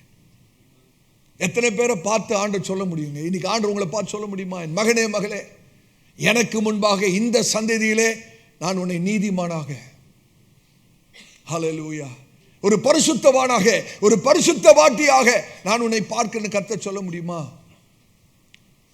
புதிய ஏற்பாட்டு கர்த்தருடைய சபை தனித்து இருக்கணுங்க. A church should be distinct, not distant. தேவனுக்கு தூரமா இருக்கிறது அல்ல, தேவனுக்காக தனித்து இருக்கிறது. Church must be different from all other people. ஆமென். கர்த்தருடைய பிள்ளைகள் நம்ம சபையில் இருக்கிறோம் அப்படின்னா உலகத்தாரை போல அல்ல. உலகத்தை விட்டு கர்த்தர் நம்மை பிரித்து எடுத்திருக்கிறார். ஆனால் தான் பவுல் கொரிந்து சபைக்கு எழுதும் போது அவர் எழுதுகிறார் 2 கொரிந்தியர் 6:17 ஆனபடியால் நீங்கள் அவர்கள் நடுவிலிருந்து புறப்பட்டு பிரிந்து போய் அசுத்தமானதை தொடாதிருங்கள் என்று கர்த்தர் சொல்லுகிறார். அசுத்தமானதை தொடாதிருங்கள் என்று கர்த்தர் சொல்லுகிறார். நீங்கள் அவர்களை விட்டு அவர்கள் நடுவிலிருந்து பிரிந்து வந்து அசுத்தமானதை தொடாதிருங்கள் சொல்லி கர்த்தர் சொல்லுகிறார். ஆமென். பிரிக்கப்பட்ட ஒரு வாழ்க்கை. ஆண்டவர் நம்முடைய குணாதிசயத்தை அடையாளம் காட்டணும். நமக்குள்ளே பரிசுத்தத்தை பார்க்கணும், நீதியை பார்க்கணும், அன்பை பார்க்கணும், சாந்தத்தை பார்க்கணும், தெய்வீக சுவாபத்தை பார்க்கணும்.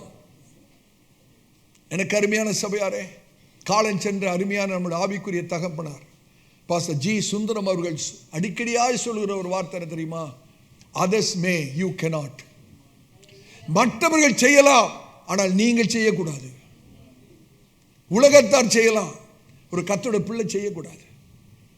காரணம், நம்ம வித்தியாசமானவர்கள், மீட்கப்பட்டவர்கள், கிரயத்துக்கு கொல்லப்பட்டவர்கள், தெரிந்து கொள்ளப்பட்ட சந்ததி, ராஜரீக ஆசாரிய கூட்டம். ஆமென். பரிசுத்த ஜாதி. எத்தனை பேர் ஆமென் சொல்ல முடியும்? ஹல்லேலூயா. கர்த்தருடைய பரிசுத்த நாமத்துக்கு ஸ்தோத்திரம். ஒரு கலங்கரை விளக்கத்தை பார்த்தீங்கன்னா லைட் ஹவுஸ், அதை சுற்றிலும் புயல் அடிக்கும், காற்று அடிக்கும், ஆனால் அந்த வெளிச்சம் தனியாக ஊடுருவி பாய்ந்து கொண்டே இருக்கும். அந்த புயலிலும் அந்த காற்றிலும் சேர்ந்துராது, அந்த வெளிச்சம் தனியாக அடிக்கும். ஆமென். A lighthouse never blends with a storm, it stands against it. ஒரு பேழை என்று சொல்லும்போது மூழ்கி கொண்டிருக்கிற உலகத்திலே கலங்கர விளக்காய் இருக்கிறதா ஒரு பேழை. ஒரு சபை என்று சொல்லும்போது, கர்த்தருடைய சபை என்று சொல்லும்போது, பாவத்திலும் அக்கிரமத்திலும் மூழ்கி கொண்டிருக்கிற உலகத்திலே தனித்து நிற்கிற ஒரு கலங்கரை விளக்கு. ஆமென். கர்த்தர் இந்த நாளிலே ஒரு தனிப்பட்ட பரிசுத்தத்துக்கு நேராக நம்மை அழைக்கிறார். ஒரு ஐக்கியத்துக்குள்ளே அழைக்கிறார், ஒரு மனத்துக்குள்ளே கர்த்தர் அழைக்கிறார். ஹல்லேலூயா. 2 காரியங்களை நான் துவக்கத்தில் சொன்னேன். ஒன்று ஐக்கியம், இன்னொன்று பரிசுத்தம். 1 ஐக்கியம், 2 பரிசுத்தம். ஆமென். பரிசுத்தம் இல்லாத ஐக்கியம் உலகத்தோடு நம்மளை ஒத்துப்போக செய்துவிடும். பரிசுத்தம் இல்லாத ஐக்கியம். சில பேர் எல்லாம் ஐக்கியமாக இருப்பாங்க, கொஞ்சம் பேர் ரொம்ப ஐக்கியமாக இருப்பாங்க. என்ன இருக்காது? ஆனால் பரிசுத்தம் இருக்காது. அப்படி ஐக்கியமாக இருக்கிறவங்க, பரிசுத்தம் இல்லாமல் ஐக்கியமாக இருக்கிறவங்க உலகத்தோடு அப்படியே ஒத்து போயிடுவாங்க. அதே சமயத்தில் இன்னொரு குரூப் இருக்கு, பரிசுத்தம் இருக்கும், ஐக்கியமே இருக்காது. அவங்க தனிப்பட்ட ரீதியிலே பரிசுத்தமாக இருப்பாங்க, யாரோடும் ஐக்கியம் இருக்க மாட்டாங்க, யாரோடும் பிரைஸ் லார்ட் கூட சொல்ல மாட்டாங்க. ஐக்கியம் இல்லாத பரிசுத்தம் வல்லமையற்றது, பவர்லெஸ். நமக்கு ஐக்கியமும் வேணும், பரிசுத்தமும் வேணும். இதுதாங்க வல்லமை. அதுதான் வல்லமையான சபைக்கு ஒரு அடையாளமாக இருக்கிறது. ஆதி திருச்சபையில் அப்போஸ்தலர் நடபடிகளை வாசித்து பாருங்க. ஒரு மனமும் இருந்தது, பரிசுத்தமும் இருந்தது. பரிசுத்தம் இல்லாத ஐக்கியம் இல்லை, ஐக்கியம் இல்லாத பரிசுத்தமும் இல்லை. ரெண்டுமே பிரயோஜனப்படாது. ரெண்டும் வேண்டும். ஒரு மனமும் வேண்டும், ஐக்கியமும் வேணும். ஆமென். ஒரு காரியத்தை சொல்ற, நல்லா விளங்கிக் கொள்ளுங்கள். நம்முடைய ஆத்மா ஒரு மனுஷன் கேட்கிறதுனாலையோ விசுவாசிக்கிறதுனாலையோ ஆத்மா திருப்தி அடையாது. இந்த சத்தியத்தை நீங்க தெளிவாக விளங்கிக்கணும். Soul cannot understand what man hears and believes. நம்முடைய ஆத்மா இருக்கு இல்லையா, சரீரத்தை போல அல்ல, ஆவியை போல அல்ல. ஆத்மா தனி சிறப்பு வாய்ந்தது. நம்முடைய ஆத்மா ஒரு மனுஷன் கேட்கிறதுனாலையோ விசுவாசிக்கிறதுனாலையோ ஒரு ஆத்மா திருப்தி அடையாது. எப்போ ஒரு ஆத்மா திருப்தி அடையும்னா அனுபவித்தால் தான். ஆத்மா என்றைக்கு அனுபவிக்கிறதோ அப்போதான் ஆத்மாவுக்கு நிறைய காரியங்கள் விளங்கும். அப்பதான் ஆத்மா திருப்தி அடையும். ஒரு உதாரணத்துக்கு சொல்றேன் பாருங்களேன். ஒரு பிளேட் பிரியாணி ஒரு படத்தில் உங்களுக்கு காமிக்கிறேன். பசி தீர்ந்துருமா? திருப்தி அடைஞ்சிருவீங்களா? குறிப்பா மத்தியானம் சாப்பாட்டு வேளையில் அழகான ஒரு பிரியாணி பிளேட் படம் 3 டைமென்ஷன்ல அப்படியே கொண்டாந்து காமிச்சா, பாஸ்டர் வயிறு ரொம்பிடுச்சுன்னு எத்தனை பேர் சொல்லுவீங்க? திருப்தி அடைஞ்சிட்டேன் இல்லை. பார்க்கறதுனால திருப்தி அடைய முடியாது, அனுபவிக்க வேண்டும். அனுபவிக்க வேண்டும். பரிசுத்த வேதாகமத்திலே கிருபை என்ற வார்த்தை எழுதி இருக்கிறதுனால எனக்கு கிருபை இருக்குன்னு சொல்லிட முடியாது. வேதத்தில் கிருபை நிறைய இடத்துல எழுதி இருக்கு. இதில் எழுதி இருக்கிறத நான் பார்க்கறதுனால கிருபை உண்டாயிராது, எனக்கு கிருபை வந்துடாது. எனக்கு கிருபை வேணும்னா நான் நீதிமானா வாழணும். ஆமே, நீதிமானா நான் வாழணும். ஒன்று கவனிச்சிங்களா? வாசிக்கப்பட்ட வசனத்தில் நோவா தன்னுடைய பார்வையிலே நீதிமானா இல்லை, தேவனுடைய பார்வையிலே நீதிமானா. யாராவது தன்னுடைய பார்வையிலே நீதிமானா இருந்தா பிரச்சனைன்னு அர்த்தம். உங்களுடைய நீதி அழுக்கான கந்தை. ஆண்டவர்கிட்ட சொல்லணும், ஆண்டவரே என்னுடைய பார்வையிலே நான் நீதிமான் அல்ல, உம்முடைய பார்வையிலே நான் நீதிமான், உம்முடைய பார்வையிலே பரிசுத்தவனார், உம்முடைய பார்வையிலே நான் ஏற்றுக்கொள்ளப்படத்தக்கவனாக இருக்க வேண்டும். மற்றவர்கள் என்ன நம்மை குறித்து சொல்லுகிறார் என்பது முக்கியமே அல்ல. இன்னைக்கு துக்கத்தோடு சொல்றேன், நிறைய கர்த்தருடைய பிள்ளைகள் விசுவாசிகள் மற்றவர்களுடைய அபிப்பிராயத்திலே வாழ்ந்து கொண்டிருக்கிறார்கள். அந்த பிரதர் இப்படி சொல்லிட்டாரு, இந்த சிஸ்டர் என்னை இப்படி. கவலைப்படவே வேண்டாம். கர்த்தர் என்னை குறித்து என்ன சொல்கிறார், கர்த்தர் என்னை குறித்து என்ன நினைக்கிறார், கர்த்தர் என்னை குறித்து என்ன சொல்ல முடியும், அதுதான் முக்கியம். 100 பேர் என்ன நல்லவன் சொல்லி கர்த்தர் என்ன கெட்டவன் சொல்லிட்டா வேற 100 பேரோட சாட்சி எதுக்குன்னு கேட்குறேன். அதுக்கு மாறா 100 பேர் என்ன கெட்டவன் சொல்லட்டும், கர்த்தர் என்ன நீதிமான்னு சொல்லட்டும், அதுவே போதும். ஹல்லேலூயா. கர்த்தருடைய பரிசுத்த நாமத்துக்கு மகிமை உண்டாகட்டும். அருமையான சபையாரே, கர்த்தர் நம்மோடு கூட பேசுகிறார். குணாதிசயத்தின் அடையாளம், கேரக்டர் ஐடென்டிஃபிகேஷன். இன்றைக்கு கர்த்தர் நம்ம உள்ளத்திலே ஒவ்வொரு சுவாபத்தையும் கர்த்தர் பார்க்க விரும்புகிறார். நம்முடைய ஆண்டவர் யார் தெரியுமா? 7 சபைகளின் நடுவே உலாவுகிற கர்த்தர். ஏன் சபைகளின் நடுவில் உலாவுகிறார்? நம்முடைய குணாதிசயங்கள் எப்படி இருக்கிறது என்பதை பார்க்கும்படியாக 7 சபைகளை குறித்து நம்ம கற்றுக்கொண்டிருக்கிறோம். அப்படிதானே? ஒவ்வொரு சபையை குறித்தும் கர்த்தர் விட்டு விட்டு வைக்கிறார் பாருங்க. எபேசு சபை எப்படி இருக்கிறது, ஸ்மர்னா சபை எப்படி இருக்கிறது, பெர்கமு சபை எப்படி இருக்கிறது, தியேத்திரா சபை எப்படி இருக்கிறது. சபைன்னு சொல்லும்போது கட்டடத்தை நினைக்காதீங்க, உங்களை குறித்து யோசிங்க. ஆமென். இப்படிப்பட்ட குணாதிசயத்தை கர்த்தர் என்னிலே பார்க்க முடியும். நோவாவிலே கர்த்தர் எதை பார்த்தார்? நீதிமானாக பார்க்கிறார். ஹல்லேலூயா. கர்த்தருடைய பரிசுத்த நாமத்துக்கு மகிமை உண்டாகட்டும். 4ஆவதாக தெய்வீக தனி சிறப்பு, டிவைன் டிஸ்டிங்ஷன். ஆதியாகமம் 7ஆம் அதிகாரம் 2வது வசனத்தில், ஆதியாகமம் 7ஆம் அதிகாரம் 2வது வசனத்தில் வாசிங்க. பூமியின் மீதெங்கும் வித்தை, பூமியின் மீதெங்கும் வித்தை உயிரோடு காக்கும் பொருட்டு, உயிரோடு காக்கும் பொருட்டு நீ சுத்தமான சகல மிருகங்களிலும், நீ சுத்தமான சகல மிருகங்களிலும் ஆணும் பெண்ணுமாக, ஆணும் பெண்ணுமாக எவ்வேழு ஜோடும். போதும். பூமியில் உள்ள சகல சுத்தமான மிருகங்களிலும் ஆணும் பெண்ணுமாக எவ்வேழு ஜோடும். சுத்தமான சகல மிருகங்களிலும், சுத்தமான சகல மிருகங்களிலும். ஆண்டவர் பரிசுத்தமா இருக்கிறதிலிருந்து, அசுத்தத்திலிருந்து பரிசுத்தத்தை பிரித்து காண்பிக்கிறார். பார்க்கிறீங்களா? எது பரிசுத்தம் எது அசுத்தம் கர்த்தர் பிரிக்கிறார் பாருங்க. God distinguishes what is clean. கர்த்தர் அன்னைக்கு நோவாவிடத்தில் எதை எதிர்பார்க்கிறார் என்றால், மோசேயுடைய நியாயப்பிரமாணம் வருவதற்கு முன்பாகவே, மோசேயுடைய நியாயப்பிரமாணத்தில் தான் எது சுத்தம் எது அசுத்தம், எப்படிலாம் இருந்தால் சுத்தம் எப்படி இல்லாவிட்டால் அது அசுத்தம் என்பதை மோசேயுடைய நியாயப்பிரமாணம் தான் தெளிவாக ஜனங்களுக்கு விளங்க பண்ணுகிறது. ஆனா நோவாவின் காலத்திலே, மோசேயோட நியாயப்பிரமாணம் இல்லாத நாட்களிலே தேவன் நோவாவிடத்தில் என்ன எதிர்பார்க்கிறார் என்றால், நோவா, எது பரிசுத்தம், எது சுத்தமானது, எது சுத்தம் இல்லாதது என்பதை நீ பிரித்து பார்க்க நீ வேண்டும். அதை நான் எதிர்பார்க்கிறேன்.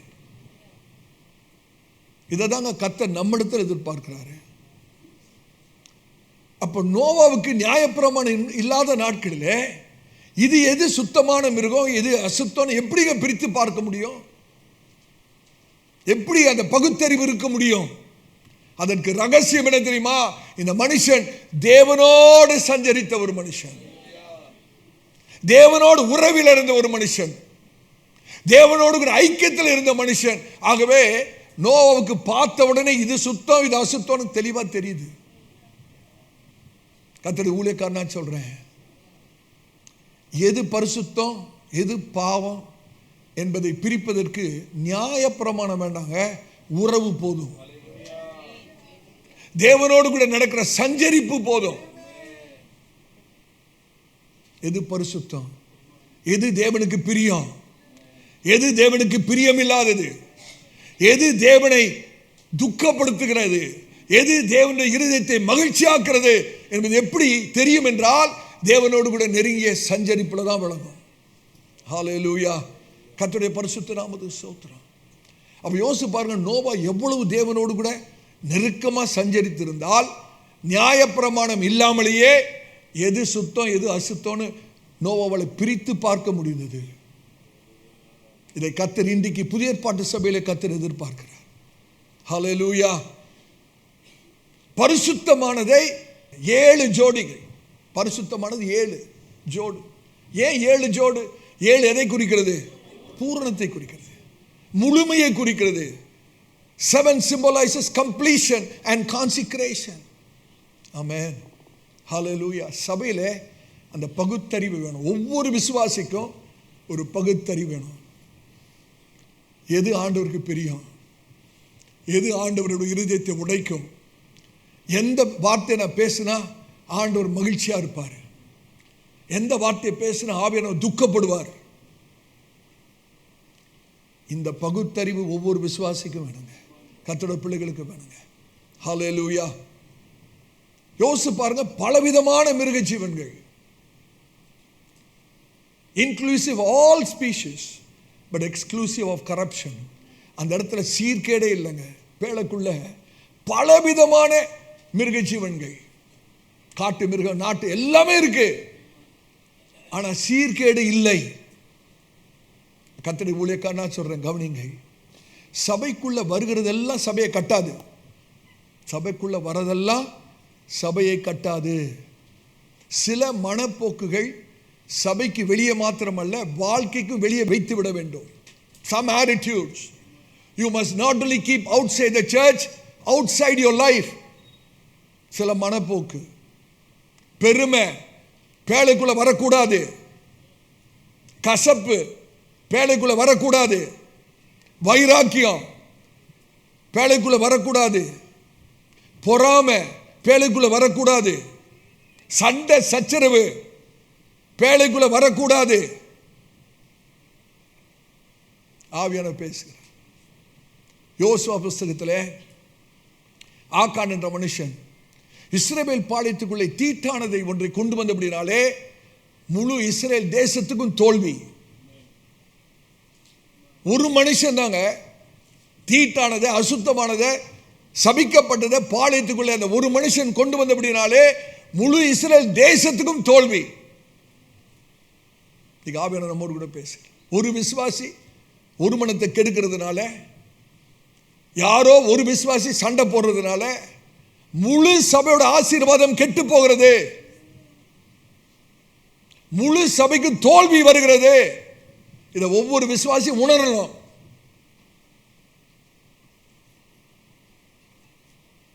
நான் சபைக்கு ஆசீர்வாதமா தான் இருக்கணும், சபைக்கு சீர்கேடு உண்டாக்கிடக்கூடாது, சபைக்கு தோல்வியை கொண்டு வந்து விடக்கூடாது,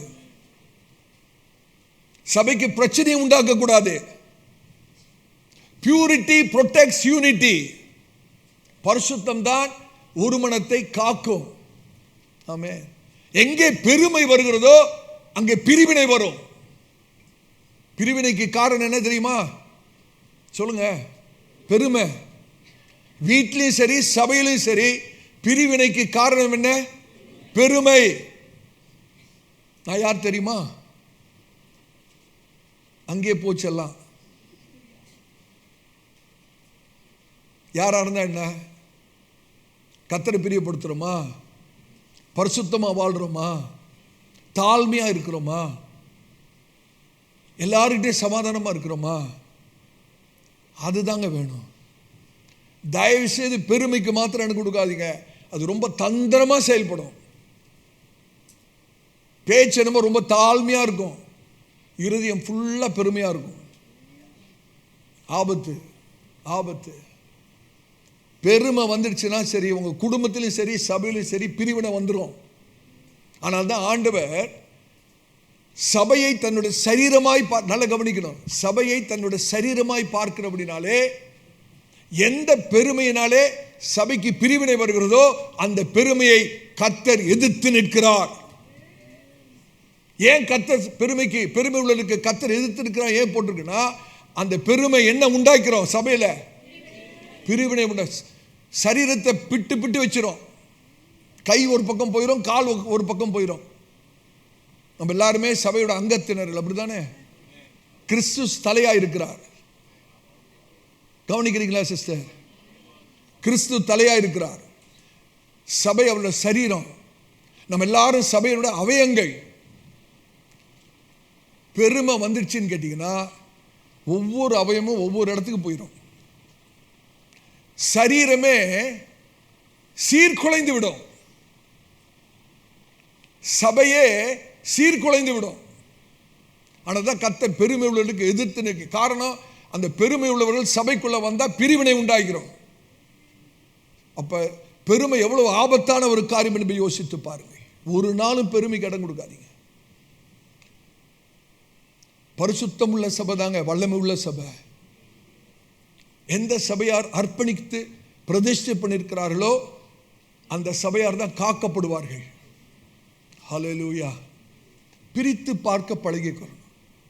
அந்த பகுத்தறிவு நமக்கு வேணும். விளங்குதா உங்களுக்கு? எரேமியாவுக்கு தீர்க்கதரிசி ஆண்டவர் சொல்றார் பாருங்க. அந்த வசனத்தை வாசிங்க. எரேமியா 15:19. சீக்கிரமா வாசிங்க. எரேமியா 15ஆம் அதிகாரம் 19 வசனம் வாசிங்க. இது நிமித்தம் நீ திரும்பினால் நான் உன்னை திரும்ப சீர்படுத்துவேன். நீ திரும்பி வந்தால் நான் உன்னை திரும்ப சீர்படுத்துவேன். என் முகத்துக்கு முன்பாக நிலைத்தும் இருப்பாய். என் முகத்துக்கு முன்பாக நிலைத்தும் இருப்பாய். நீ தீழ்ப்பானதிலிருந்து இருந்து விலையேற பெற்றதை பிரித்தெடுத்தால். தீழ்ப்பானதிலிருந்து விலையேற பெற்றதை பிரித்தெடுத்தால் அப்படின்னா பரிசுத்தத்துக்கும் அசுத்தத்துக்கும் உள்ள வித்தியாசத்தை உன்னால் பகுத்தறிய முடியுமானால் என் வாய் போல் இருப்பாய். நீ என் வாய் போல இருப்பாய். நீ சொல்லுகிற வார்த்தையை நான் கனப்படுத்துவேன். நீ சொல்லுகிறபடி ஆகும். உடைய வார்த்தை வாய்க்கும். நீங்க எதை பேசுறான்னு நான் கனப்படுத்துவேன்னு சொல்றேன். நீங்க என்னுடைய வாயை போல இருப்பீங்கன்னு சொல்றாரு. இந்த வாக்குத்தத்தம் எல்லாருக்கும் அல்ல. தீர்ப்பானதிலிருந்து விலையேற பெற்றதை பிரித்து எடுக்க பழகணும். பரிசுத்தத்திலிருந்து அசுத்தத்திலிருந்து பரிசுத்தம் எது என்பதை பிரித்து பார்க்க பழக வேண்டும். ஆமென். தெய்வீக தனி சிறப்புங்க. Divine distinction. கர்த்தருடைய ஊழியக்காரனா சொல்ற கடைசி நாட்களில் பரிசுத்தம் உள்ளவர்களுக்கும் பரிசுத்தம் இல்லாதவர்களுக்கும் வித்தியாசத்தை கர்த்தர் வெளியரங்கமாய் காண்பிப்பார். வித்தியாசத்தை கர்த்தர் காண்பிப்பார். கர்த்தரே காண்பிப்பார். உள்ளான பரிசுத்தம், சிந்தையிலே பரிசுத்தம், பார்வையிலே பரிசுத்தம், நடை உடை பாவனையிலே பரிசுத்தம், செய்கைகளே பரிசுத்தம், பேசுகிற வார்த்தைகளிலே பரிசுத்தம். ஆமென். பரிசுத்தத்துக்கும் பரிசுத்தம் இல்லாத வித்தியாசத்தை உண்டு பண்ணுகிற காலத்திலே நாம் வாழ்ந்து கொண்டிருக்கிறோம். கடைசியாக ஒரு குறிப்பு. பத்திரப்படுத்துகிற உடன்படிக்கை, கவனன்ட் பிரிசர்வேஷன். இந்த பேழை என்று சொல்கிறோமே, அது கிறிஸ்து இயேசுவுக்கு அடையாளமாக இருக்கிறது. ஏதோ கோப்பேர் மரத்தில் செய்யப்பட்டு உள்ளும் புறமும் கீழ் பூசப்பட்ட ஒரு படகு என்று நினைத்து விட வேண்டாம். தீர்க்க தரிசனமாக, நிழலோட்டமாக இந்த பேழை ஆண்டவராகிய இயேசு கிறிஸ்துவையே குறிக்கிறது. ஒரே வாசல்ங்க. அவர் தான் நானே வாசல்னு சொன்னாரா? இந்த பேழைக்கு ஒரே ஒரு வாசல் தான். ஆண்டவர் சொன்னார், ஐ ஆம் த டோர், நானே அந்த வாசலாக இருக்கிறேன். ஆமென். உள்ளும் புறமும் கீழ் பூசப்பட்டிருக்கிறது. Covert by atonement. ஆண்டவராகிய இயேசு கிறிஸ்துவின் இரத்தத்தாலே நாம் மூடப்பட்டவர்கள். சகோதரர்களுக்கு நல்லாவே தெரியும், நீங்கள் கடலில் இருக்கிற மீனை வாங்கி சமைப்பீங்க, அப்படிதானே? கடல் மீனை வாங்கி சமைக்கும் போது உப்பு போடாமல் சமைச்சிருவீங்களா? மீன் கடலில் தான் இருக்கு, உப்புல தான் இருக்கு. உப்புல இருக்கிற மீனை வாங்கி நீங்கள் சமைச்சாலும் அதுக்கு என்ன தான் போட்டாகணும்? அப்படின்னா என்ன அர்த்தம்? கடலில் இருக்கிற உப்பு அந்த மீனுக்குள்ளே போகாதுன்னு அர்த்தம். கடல்லே வாழுதுங்க அந்த மீன், ஆனால் கடலில் இருக்கிற உப்பு கொஞ்சம் கூட அந்த மீனுக்குள்ளே போகாது. இதுதான் கிறிஸ்தவ வாழ்க்கை.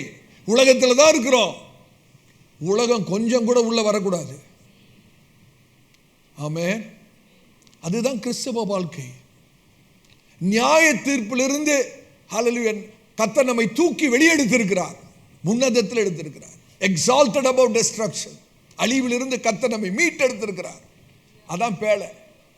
ஆமென். எங்கும் அழிவு, எங்கும் நாச மோசம் நடந்து கொண்டிருக்கிறது, ஆனால் பேழை மாத்திரம் தனித்து நிற்கிறது. கர்த்தருடைய பரிசுத்த நாமத்துக்கு ஸ்தோத்திரம். நோவாவும் அவருடைய குடும்பமும் அந்த பேழைக்குள் எப்படி பாதுகாப்பாக இருந்தது போல கர்த்தருடைய பிள்ளைகளாக நாம் கிறிஸ்து இயேசுக்குள்ளாக பாதுகாப்பாக இருக்கிறோம். ஆமென். கிறிஸ்து இயேசுக்குள்ளான ஒரு பாதுகாப்பு. நான் சொல்ற காரியத்தை நீங்கள் நல்லா விளங்கிக்கணும். Unity inside the ark mirrors unity in Christ.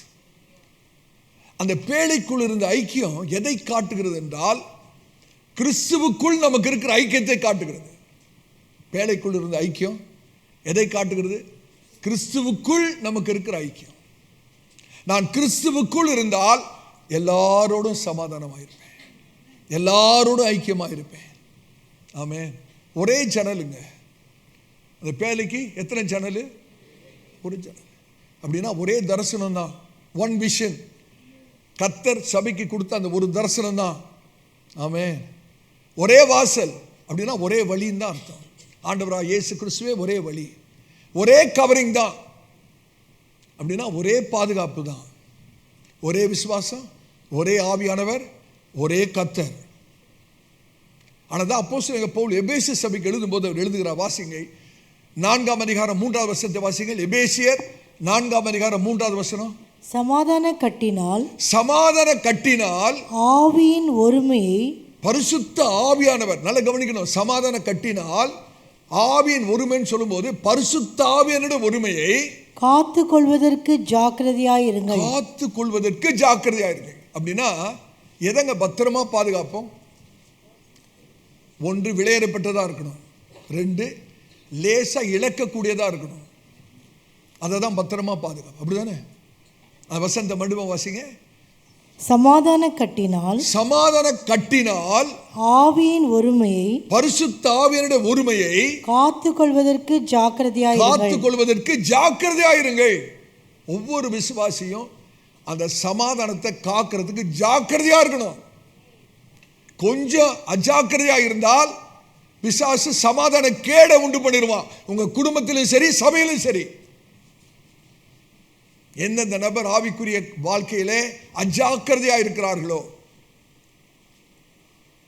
அவருடைய குடும்பங்களிலே சமாதான கேடை பிசாசு உண்டு பண்ணுவான், சபையிலே சமாதான கேடை உண்டு பண்ணுவான்.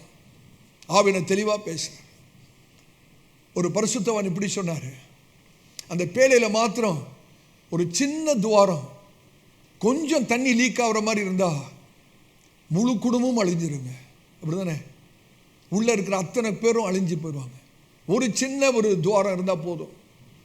அதே போலதான் சபையிலே ஒரு சிறிய பிரிவினை இருந்தால் போதும் முழு சபையை அழித்து போடுவதற்கு. A small division can create great destruction for the church. எவ்வளவு ஆபத்துன்னு யோசிப்பாங்க. அப்ப சமாதானத்தை பத்திரமாய் பாதுகாக்க எவ்வளவு ஜாக்கிரதையான இருக்கணும்.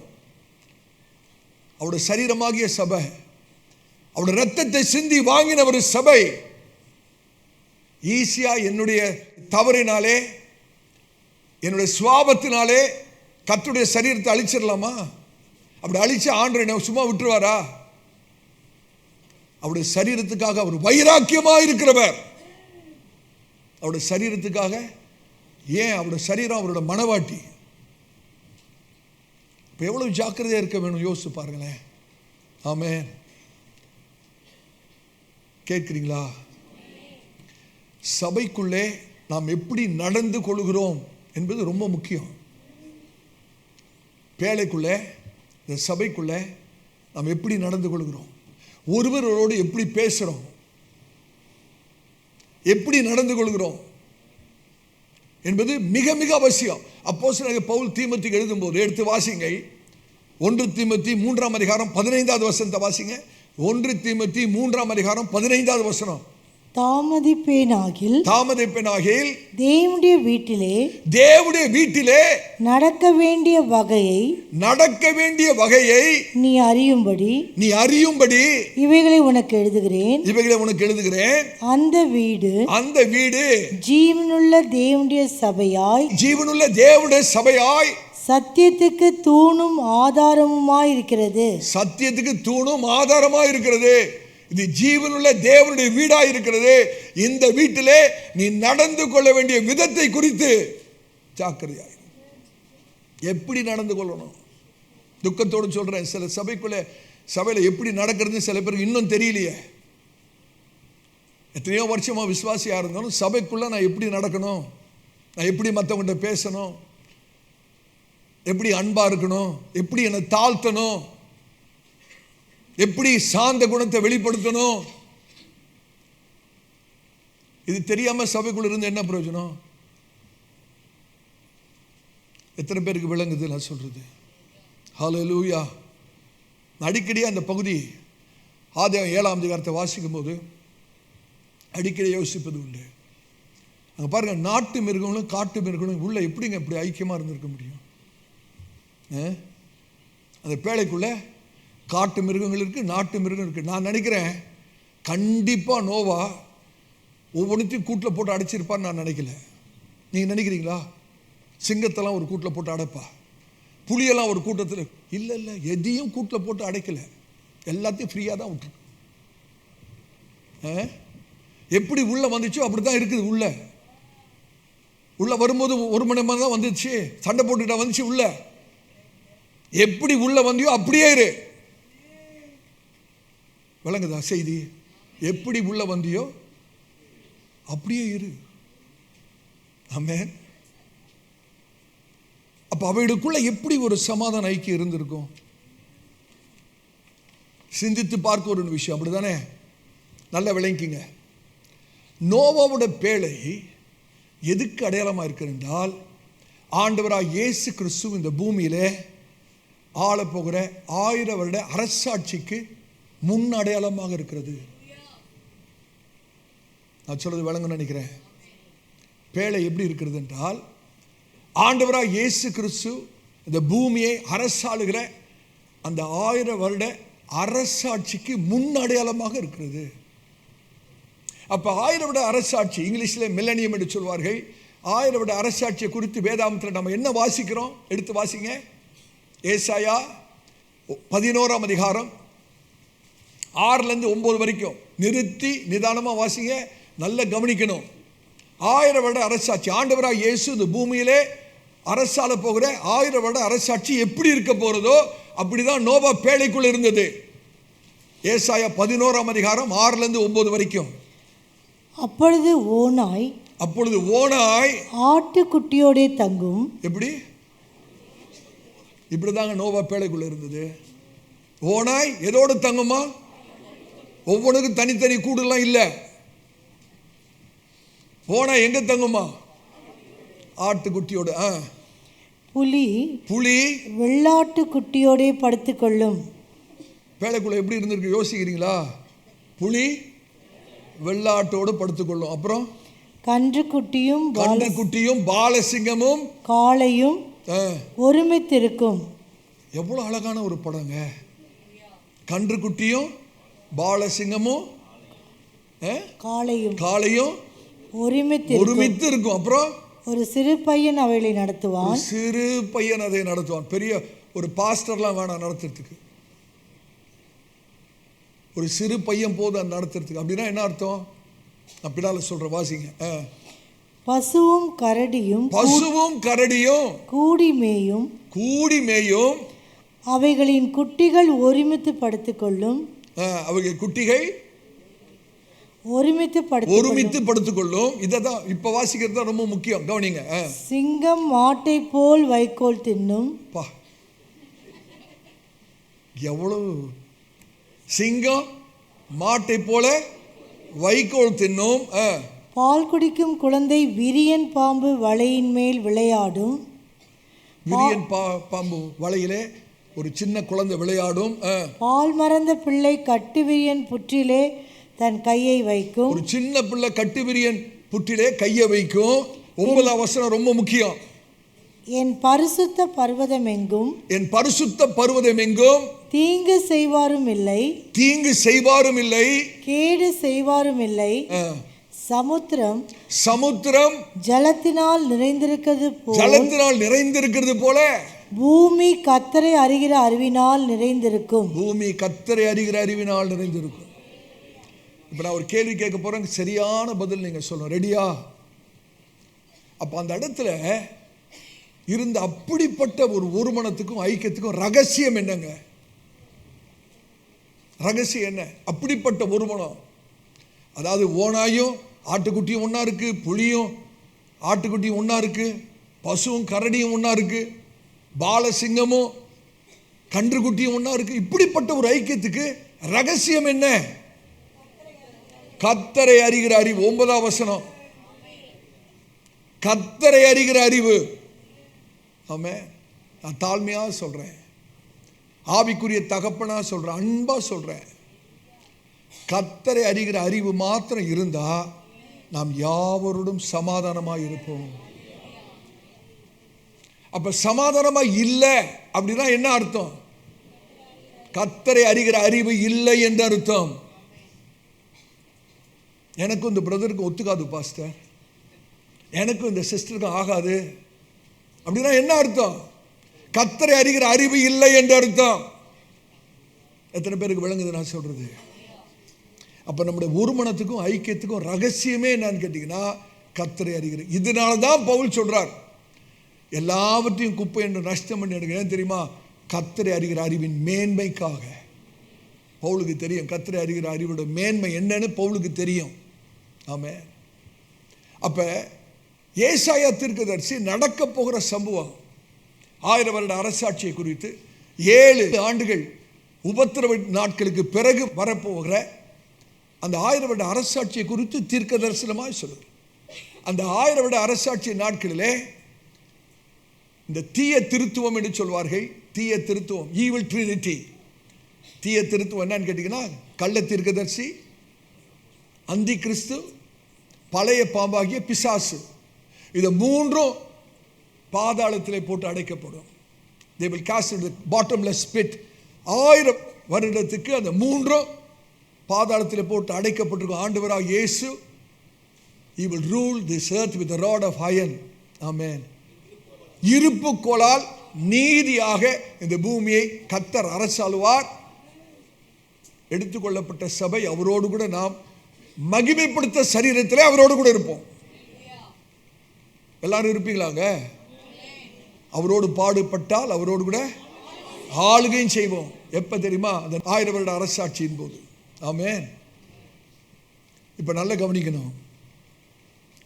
நோவாவுடைய பேழைக்குள்ளே பார்க்கிறது தான் 1000 வருட அரசாட்சியிலே நடக்க போகிற காரியத்தை தான் முன் அடையாளமாக நோவாவின் பேழையிலே கர்த்தர் வைத்திருக்கிறார். இந்த நோவாவின் பேழை ஆண்டவராக இயேசுவுக்கு மாத்திரமில்லை, சரீரமாகிய சபைக்கும் அடையாளமாக இருக்கிறது. காரணம், சபை ஆண்டவராக இயேசுக்குடைய சரீரமாக இருக்கிறது. அப்ப சபை எப்படி இருக்கணும் பிரதர்? ஒரு புதிய ஏற்பாட்டு சபை எப்படி இருக்க வேண்டும் என்றால் நோவாவோட பேழையை போல இருக்கணும். 1000 வருட அரசாட்சியில் எப்படி இருக்கிறதோ அது போலதான் இன்றைக்கு புதிய ஏற்பாட்டு சபை இருக்க வேண்டும். கவனிக்கிறீங்களா? பேழைக்குள்ள வருவதற்கு முன்ன சிங்கம் கன்றுக்குட்டியை வேட்டையாடி இருக்கலாம், ஓனாய் ஆட்டுக்குட்டியை பிடிச்சி சாப்பிட பார்த்துருக்கலாம். ஆனால் பேழைக்குள்ள வந்த அந்த நிமிஷத்திலிருந்து சுவாபம் எல்லாம் மாறி ஒரு மனம், ஒற்றுமை, ஏக சிந்தை, ஒரே மனம், பரிசுத்தம். பேழைக்குள்ளே கரடி ஒருபோதும் பசு அடிக்காது. பேழைக்குள்ளே சண்டை கிடையாது, வாக்குவாதம் கிடையாது, சச்சரவு கிடையாது, போட்டி கிடையாது, பெருமை கிடையாது. ஆமென். ஒரு சிங்கம் பேழைக்குள்ள வந்துடுச்சுன்னா ஆட்டுக்குட்டியை போல இருக்கணும். புரியும்னு நினைக்கிறேன். ஒரு சிங்கம் பேழைக்குள்ள வந்தால் எப்படி இருக்கணும்? ஆட்டுக்குட்டியை போல இருக்கணும். வைக்கோலை தான் தின்னணும். ஆமென்.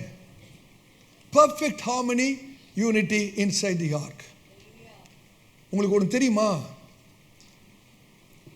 அவ்வளவு காட்டு மிருகம், நாட்டு மிருகம்லாம் உள்ள இருந்தாலும் ஒன்றுமே நோவாவுக்கு பிரச்சனையே கொடுக்கலங்க. நோவாவுக்கு ஒன்றும் பிரச்சனை கொடுக்கல. பாஸ்டருக்கு என்ன கொடுக்கக்கூடாது? பிரச்சனை கொடுக்கக்கூடாது. ஒரு புதிய ஏற்பாட்டு சபை அப்படிதான் இருக்க வேண்டும். ஆமென். ஒரு சிங்கம் புலியை பார்க்கும்போது ஒரு விதமாக பார்க்கக்கூடாது. புரியுதா உங்களுக்கு? சில பேர் பார்ப்பாங்க, இந்த பிரதர் இப்படி போகிறாரா? இல்லை இல்லை இல்லை, இந்த பார்வையெல்லாம் பேழைக்குள்ளே வரக்கூடாது. ஆமென். தாழ்மையாக விசுவாசிக்கிறேன். ஒரு சிங்கம் ஆட்டுக்குட்டியை பார்த்தோன்னா, பிரைஸ் லார்ட் பிரதர், நல்லா இருக்கீங்களா, கர்த்தர் உங்களை ஆசீர்வதிப்பா அப்படின்னு சொல்லியிருக்கோம். ஆட்டுக்குட்டியும் பிரைஸ் லார்ட் பிரதர், கர்த்தருக்கு ஸ்தோத்திரம். பாஸ்டர், இந்த மிருகம் கூட கர்த்தரை ஆண்டவர் இப்படி கனப்படுத்தும். ஆமாம், வசனம் தானே சொல்லுது. எடுத்து வாசித்து பாருங்களேன். ஏசாயா 43ஆம் அதிகாரம் 20ஆம் வசனத்தை வாசித்து பாருங்க. ஏசாயா 43:20. நான் தெரிந்து கொண்ட என் ஜனத்தின் தாகத்துக்கு வனாந்திரத்திலே தண்ணீர்களையும் அவாந்திர வெளியிலே ஆறுகளையும் உண்டாக்குவதினால் காட்டு மிருகங்களும் வலு சர்ப்பங்களும் கோட்டான் குஞ்சுகளும் என்னை கனம் பண்ணும். மிருகங்கள் கனப்படுத்துதுங்க ஆண்டவரே. இன்னைக்கு மனுஷர்கள் நாம் எவ்வளவு தவறி விடுகிறோம். ஆமென். இப்போ முக்கியமான குறிப்புக்கு வர பாருங்க, நல்லா கவனிக்கிறீங்களா? இப்படிப்பட்ட ஒருமனத்துக்கும் ஐக்கியத்துக்கும் பேழைக்குள்ளே இருந்த காரணம் என்ன? இந்த ஒருமனம், ஐக்கியம், அந்த பேழைக்குள்ளே இப்படி ஒரு ஒருமனம் இருந்திருக்கிறதே, இதற்கு காரணம் என்னன்னு கேட்டிங்கன்னா, நோவா அவைகளுக்கு கொடுத்த ஆகாரம்தான். ஆமென். நோவா அவர்களுக்கு கொடுத்த ஆகாரம் தான். பேழைக்கு வெளியே கண்டதையும் சாப்பிட்டுருக்கோம். ஆனால் பேழைக்குள்ளே வந்த பிறகு ஒரே ஆகாரம் தான். இதுக்கு வித்தியாசமான ஆகாரம், அதுக்கு வித்தியாசமான ஆகாரம், வித்தியாசமான ஆகாரம்லாம் கிடையாது. நோவா வேணா பேழைக்குள்ள ஓட்டலாம் நடத்தினார், வித்தியாசமாக கொடுக்கறதுக்கு இல்லை. சில சமயத்தில் யோசிச்சு பார்த்தா அந்த 4 அம்மாமார்கள் உள்ள இருந்தாங்க பார்த்தீங்களா, அவங்கள குறித்து ரொம்ப கவலையாக இருக்கும். எப்படி தான் மேனேஜ் பண்ணாங்களோ, இவ்வளோ பேருக்கு சமையல் பண்ணி கொடுத்துருக்கணும்ல, 4 அம்மாமார்கள் உள்ள. ஆமென். இஸ்ரவேல் ஜனங்களை யோசித்து பாருங்கள். எகிப்து தேசத்திலே அவர்கள் புசித்த ஆகாரம் என்னென்னையோ சாப்பிட்டாங்க, அப்படித்தானே? வெள்ளை பூண்டு, வெங்காயம், இறைச்சி. ஆனால் கர்த்தர் அவர்கள் எகிப்திலிருந்து மீட்டெடுத்து வனாந்திரத்துக்கு கொண்டு வந்த பிறகு ஒரே ஆகாரம் தான் எல்லாத்துக்கும், மன்னா தான், பரலோக ஆகாரம் தான். ஆமென். அப்போ நோவா அவைகளுக்கு கொடுத்த ஆகாரம் தான் அவருடைய சுவாபங்களை மாற்றி இருக்கிறது. ஆமென். கண்டிப்பாக சிங்கத்துக்கு ஆட்டுக்குட்டி அடித்து கொடுத்துருக்க மாட்டார் நோவா, அப்படி தானே? கொடுத்துருப்பாரா என்ன? சிங்கத்துக்கு ஆட்டுக்குட்டியை கொடுத்துருப்பாரு ஆகாரமா? கிடையாது. சிங்கம் இனத்தை தான் சாப்பிடணும், வைக்கோலை தான் சாப்பிடணும். ஒரே சாப்பாடு தாங்க, சைவ உணவு. ஆமென். பேழைக்குள்ள என்ன இல்லை? அசைவ உணவு இல்லை. காரணம், அந்த நாட்களிலே அசைவ உணவு சாப்பிட அனுமதி இல்லை. நான் வெஜிடேரியன் சாப்பாடு அனுமதி இல்லை. நோவா பேழையிலிருந்து அரராத் மலையிலிருந்து வெளியே வந்த பிறகு 9ஆம் அதிகாரம், ஆதியாகமம் 9ஆம் அதிகாரத்திலிருந்து தான் ஆண்டவர் எதை சாப்பிட அனுமதித்திருக்கிறார்? அசைவ உணவை சாப்பிட அனுமதித்திருக்கிறார். இந்த வசனத்தை வாசித்து பார்த்துறீங்களா? ஆதியாகமம் 9:3 வாசிங்க. ஆதியாகமம் 9ஆம் அதிகாரம் 3வது வசனத்தை வாசிங்க.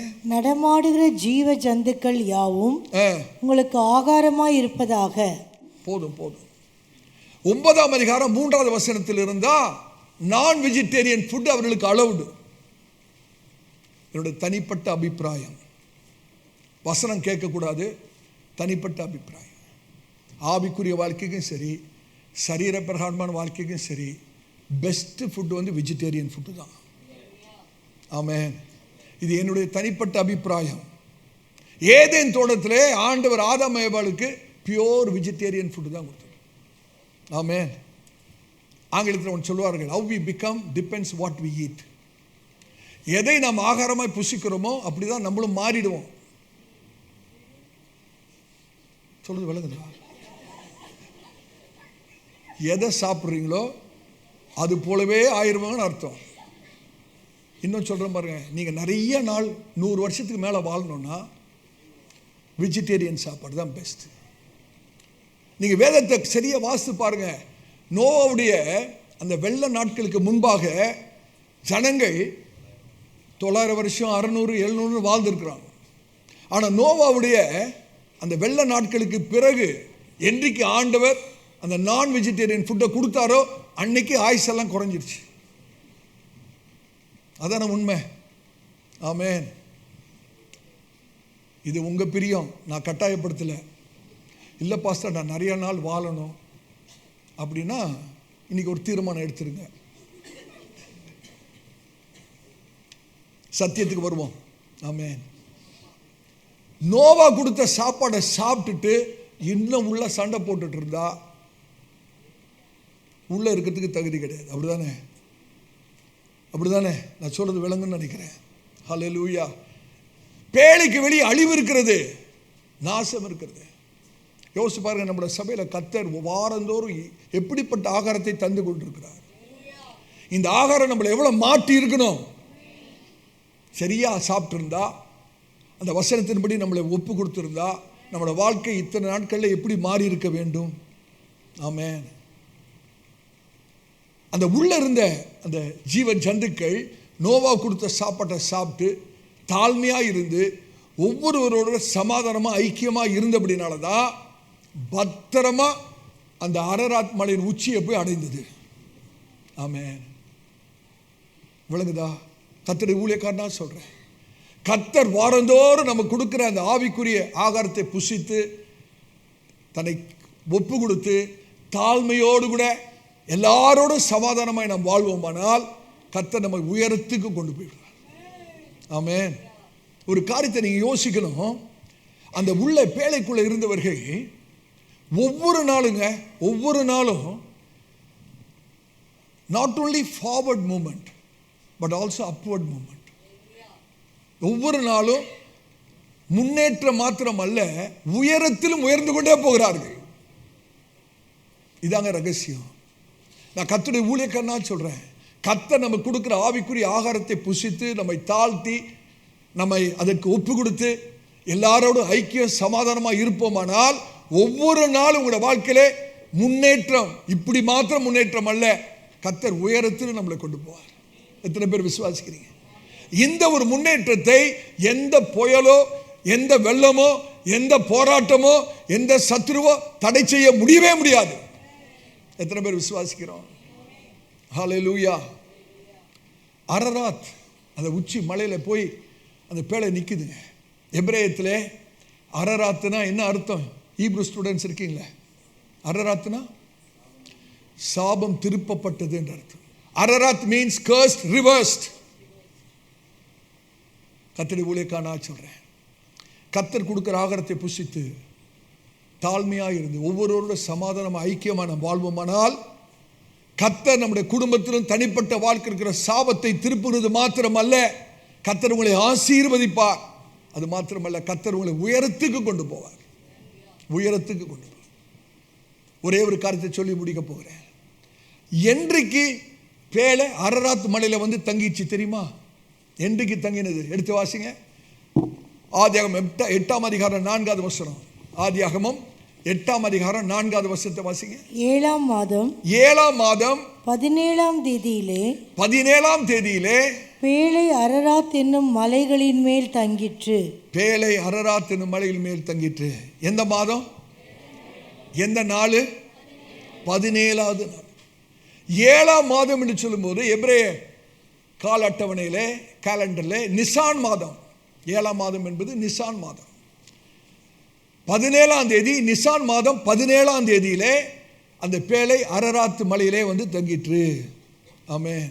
வேதாகமத்தில் நிசான் 17 ரொம்ப விசேஷித்த ஒரு நாள். நிசான் மாதம் 17ஆம் தேதி என்பது பரிசுத்த வேதாகமத்தில் ஒரு விசேஷித்த நாள். காரணம், நிசான் மாதம் 14ஆம் தேதி தான் ஆண்டவராக இயேசு கல்வாரியில் சிலுவையில் அடிக்கப்பட்ட நாள். Nissan 14th. நிசான் மாதம் 14ஆம் தேதியில் தான் ஆண்டவராக இயேசுவை கல்வாரி சிலுவையில் அறைந்தார்கள். 3 நாள் கழித்து, நிசான் 14th 14ஆம் தேதியில் 3 நாள் கழித்து நிசான் மாதம் 17ஆம் தேதி தான் உயிர்த்தெழுதலின் நாள். உயிர்த்தெழுதலின் நாள். ஹல்லேலூயா. அப்ப உயிர்த்தெழுதலின் நாளில் தான் பேழை அரராத் மலையிலே போய் தங்கிற்று. ஆமென். அந்த நாளில் தான் சாபம் திருப்பப்படுகிற நாள். என்றைக்கு ஆண்டவராக இயேசு நம்முடைய பாவத்துக்காக மரித்து அடக்கம் பண்ணப்பட்டு 3ஆம் நாளில் உயிர் தெழுகிறாரோ அந்த நாள் தாங்க நம்முடைய சாபம் திருப்பப்படுகிற நாள். நோவாவும் அவருடைய குடும்பமும் ஹல்லேலூயா அந்த அரராத் மலையிலே அவர்கள் வந்து தங்கின போது அது ஆவிக்குரிய ஒரு உயிர் தெழுதலின் அனுபவமாக இருந்தது. இன்னைக்கு ஆண்டவர் நம்முடைய சபைக்கு சொல்கிற காரியம், சபையை பார்த்து சொல்றார். ஹல்லேலூயா. என்னோட வார்த்தையை நீங்கள் கேட்டு நான் கொடுக்கிற ஆகாரத்தை புசித்து நீங்கள் உங்களை தாழ்த்தி நீங்கள் ஒவ்வொருவரோடு கூட சமாதானமாக ஐக்கியமாக இருப்பீர்கள் என்றால் உங்களுடைய சாபம் திருப்பப்படும். ஹல்லேலூயா. அது மாத்திரமல்ல, உயிர்த்தெழுதலின் வல்லமையை நீங்கள் அனுபவிப்பீர்கள். அது மாத்திரமல்ல, உங்களுடைய முன்னேற்றத்தை ஒருவரும் தடை செய்ய முடியாது. எல்லாரும் கண்களை மூடலாமா? நான் தேவ பிரசன்னத்தை உணர்கிறேன். Both forward movement and upward movement. Forward movement and upward movement. ஒவ்வொரு நாளும் முன்பாக முன்னேறுகிறது மாத்திரமல்ல, உயரத்தின் மேல் உயரம், உயரத்தின் மேல் உயரம், உயரத்தின் மேல் உயரம். கர்த்தர் முன் தலையை உயர்த்துவேன் என்று சொல்கிறார். நான் உங்களை முன்னேறுகிற செய்கிற கர்த்தர், உங்களுடைய தலையை உயர்த்துகிற கர்த்தர். இதற்கு ரகசியம் என்னன்னு கேட்டீங்கன்னா, தேவனை அறிகிற அறிவு. தேவனை அறிகிற அறிவு. எவ்வளவு களவாக நாம் தேவனை அறிகிறோமோ அவ்வளவு களவாக நாம் நம்மை தாழ்த்துவோம். அவ்வளவு களவாக நம்ம எல்லாரோட சமாதானமாக ஐக்கியமாக இருப்போம். தேவனுடைய உயிர்த்தெழுதலின் வல்லமை அனுபவிப்போம். சாபம் வாழ்க்கையிலே திருப்பப்படும். முன்னேற்றத்தை எதுவும் தடை செய்ய முடியாது. மாதத்தின் முதல் ஞாயிற்றுக்கிழமை கர்த்தர் நம்மோடு கூட பேச நம்ம எல்லாரும் அப்படி எழுந்து நிற்கலாமா? நான் தேவ சமூகத்தை உணர்கிறேன். சௌரிய கர்த்தர் உங்களை அழைக்கிறார். சௌரிய கர்த்தர் உங்களை அழைக்கிறார். ஒரு தனிப்பட்ட உறவுக்காக, அவரோடு கூட வாசம் பண்ணும்படியாக, அவரோடு கூட நெருங்கி வரும்படியாக கர்த்தர் நம்மை அழைக்கிறார். கர்த்தர் உங்களுடைய குடும்பத்தை கர்த்தர் ஆசீர்வதிக்க போகிறார். உங்களுடைய குடும்பம் இந்த மாதத்திலே ஆசீர்வதிக்கப்பட போகிறது. கர்த்தர் ஒரு பரிசுத்தத்துக்குள்ளாக நம்மை அழைக்கிறார். பரிசுத்தத்துக்கும் அசுத்தத்துக்கும் உள்ள வித்தியாசத்தை பகுத்தறிய வேண்டும் என்று கர்த்தர் சபையில் எதிர்பார்க்கிறார். நம்ம எல்லாரும் அன்பிலும் சமாதானத்திலும் ஒருமனப்பட்டிருக்க வேண்டும் என்று கர்த்தர் எதிர்பார்க்கிறார். ஹல்லேலூயா. சபையாரை நாம் வாழ்ந்து கொண்டிருக்கிற நாட்கள் பொல்லாத நாட்கள், பயங்கரமான நாட்கள். இந்த நாட்களிலே பயங்கரமான போராட்டத்தின் மத்தியிலே நமக்கு ஒரு பாதுகாப்பு இருக்கிறது. ஹல்லேலூயா. கர்த்தர் ஒரு பெரிய நோக்கத்தோடு இந்த சபை ஐக்கியத்தை நமக்கு கொடுத்திருக்கிறார். ஒரு புதிய ஆரம்பத்தை இந்த மாதத்திலே கர்த்தர் நமக்கு வைத்திருக்கிறார். ஹல்லேலூயா. தேவனுடைய நோக்கம் என்ன தெரியுமா? உங்களுடைய வாழ்க்கையிலே குடும்பத்தில் இருக்கிற சாபங்கள் திருப்பப்பட வேண்டும். ஆண்டவராக இயேசுடைய உயிர்த்தெழுதலின் வல்லமை விளங்க வேண்டும். நீங்கள் முன்னேற வேண்டும். நீங்கள் உயர வேண்டும், நீங்கள் ஆசீர்வாதமாய் விளங்க வேண்டும் என்பதுதான் தேவனுடைய நோக்கம். எல்லாத்துக்கும் ரகசியம் தேவனை அறிகிற அறிவு. தேவனை அறிகிற அறிவு. எத்தனை பேர் சொல்ல முடியும், ஆண்டவரே நான் உண்மை இன்னும் அறியணும்ப்பா, இன்னும் அறியணும் ஆண்டவரே. அடிக்கடியாக யோசித்து கண்ணீர் வடிக்கிறது உண்டு. அப்போஸ்தலனாகிய பவுல் நேரடியாக தேவனிடத்தில் வெளிப்பாடை பெற்ற மனுஷன், எத்தனையோ திருச்சபைகளை நிறுவின மனிதன், பரிசுத்த வேதாகமத்தில் நிருபங்களை எழுதின மனிதன். அவர் சொல்றாரு, ஆண்டவரே இன்னும் நான் முழுமையா மாறியலப்பா, இன்னும் எனக்கு ஃபுல்லா தெரியாது ஆண்டவரே, இன்னும் உண்மை அறியணும்ப்பா. அப்போஸ்தலனாகிய பவுல் அதை சொல்லுவாரானால், நான் ஏமாத்திரம், நான் ஏமாத்திரம், நான் ஏமாத்திரம், நம்ம ஏமாத்திரம். நம்ம இன்னும் எவ்வளோ அறியணும், இன்னும் எவ்வளோ அறியணும். ஹல்லேலூயா. அவரை அறிகிறதான அறிவு நம்முடைய சுவாபத்தை மாற்றிடுங்க, நம்மளை முற்றிலுமாக மாற்றிடும், உங்களை மற்றவர்களுக்கு ஆசீர்வாதமாக மாற்றிடும். ஹல்லேலூயா. இந்த வாஞ்சையை கர்த்தர் நமக்குள்ளே வைப்பாராக. அவரை அறிகிறதான அறிவின் வாஞ்சையை நமக்குள்ளே வைப்பாராக. அப்போஸ்தலனாகிய பவுலோடு கூட சேர்ந்து சொல்லணும், ஆண்டவரே எல்லாவற்றையும் நஷ்டம் என்றும் குப்பை என்றும் எண்ணுகிறேன், உம்மை அறிகிற அறிவின் மேன்மைக்காக, உம்மை அறிகிற அறிவின் மேன்மைக்காக எல்லாவற்றையும் நஷ்டம் என்று குப்பை என்று நினைக்கிறப்பா. லாபமாய் தோன்றுகிறவளையும் நஷ்டமாய் எண்ணுகிறேன். ஒரே ஒரு வாஞ்சதான், இந்த உலகத்தில் நான் உண்மை அறியணும்ப்பா, நான் உண்மை அறியணும். எத்தனை பேர் சொல்ல முடியும், இன்னும் உண்மை அறியணுமே ஆண்டவரே, இன்னும் உண்மை அறியணும் ஆண்டவரே, இன்னும் உம்மை கிட்டி சேரணும் ஆண்டவரே. எத்தனை பேர் சொல்ல முடியும், வாயில திறந்து ஆண்டுக்கு நன்றி சொல்லுவோமா, இன்னும் உம்மை அறியணும்ப்பா, நான் உம்மை இன்னும் கிட்டி சேரணும்ப்பா, நான் உமக்கு தூரமா இருக்கக்கூடாது, உம்மை கிட்டி சேரணும். ஆண்டவர் சொல்ற, மகனே மகளே வேலைக்குள் வா, வேலைக்குள் வா, வேலைக்குள் வாருங்கள். ஹல்லேலூயா. Thank you Holy Spirit. இன்னும் உம்மை அறியணுமே, இன்னும் உம்மை அறியணுமே, இன்னும் கிட்டி சேரணும், இன்னும் கிட்டி சேரணும். இன்னும் உம்மை அறியணும் ஆண்டவரே, இன்னும் உம்மை அறியணுமே, இன்னும் உம்மை அறியணுமே, இன்னும் கிட்டி சேரணுமே, இன்னும் கிட்டி சேரணும். பிரசன்னம், பிரசன்னம், பிரசன்னம், தேவ பிரசன்னம், பிரசன்னம் ஆண்டவரே, பிரசன்னம், பிரசன்னம், தேவ பிரசன்னம். அதிகாலமே உம்மை தேடணும் ஆண்டவரே, அதிகாலமே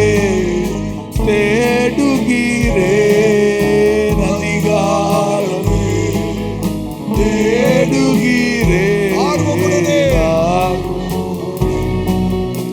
நாடுகிறேன், ஆர்வமுடன் நாடுகிறேன். பிரசன்னம், பிரசன்னம், பிரசன்னம், ஆவியானவர் அசைவாடிக் கொண்டிருக்கிறார், தேவ பரிசுத்த ஆவியானவர் பிரசன்னம், அசைவாடிக் கொண்டிருக்கிறார். பிரசன்னம் ஆண்டவரே, பிரசன்னம், ஓ thank you Lord.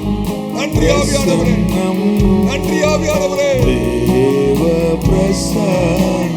இன்னும் உம்மை அறியணும்ப்பா, இன்னும் உம்மை அறியணுமே, இன்னும் உம்மை அறியணுமே, இன்னும் கிட்டி சேரணுமே, இன்னும் கிட்டி சேரணும். பிரசன்னம், பிரசன்னம்,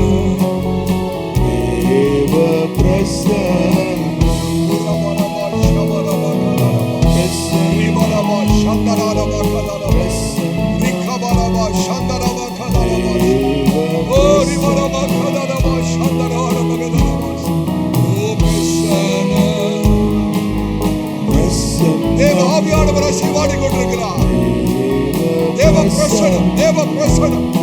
சௌரிய தேவ பிரசனம், சௌரிய தேவ பிரசனம், தேவ பிரசனம், தேவ பிரசனம், தேவ பிரசனம். ஓ பிரசனம் ஆண்டவரே, பிரசனம். ஹalleluya, ஹalleluya, ஹalleluya. ஓ thank you Lord, thank you Lord. நன்றி, நன்றி ஆவியானவரே, நன்றி ஆவியானவரே, நன்றி ஆவியானவரே. பிரசனம், ஹalleluya. ஓ பிரசனம், பிரசன்னம்.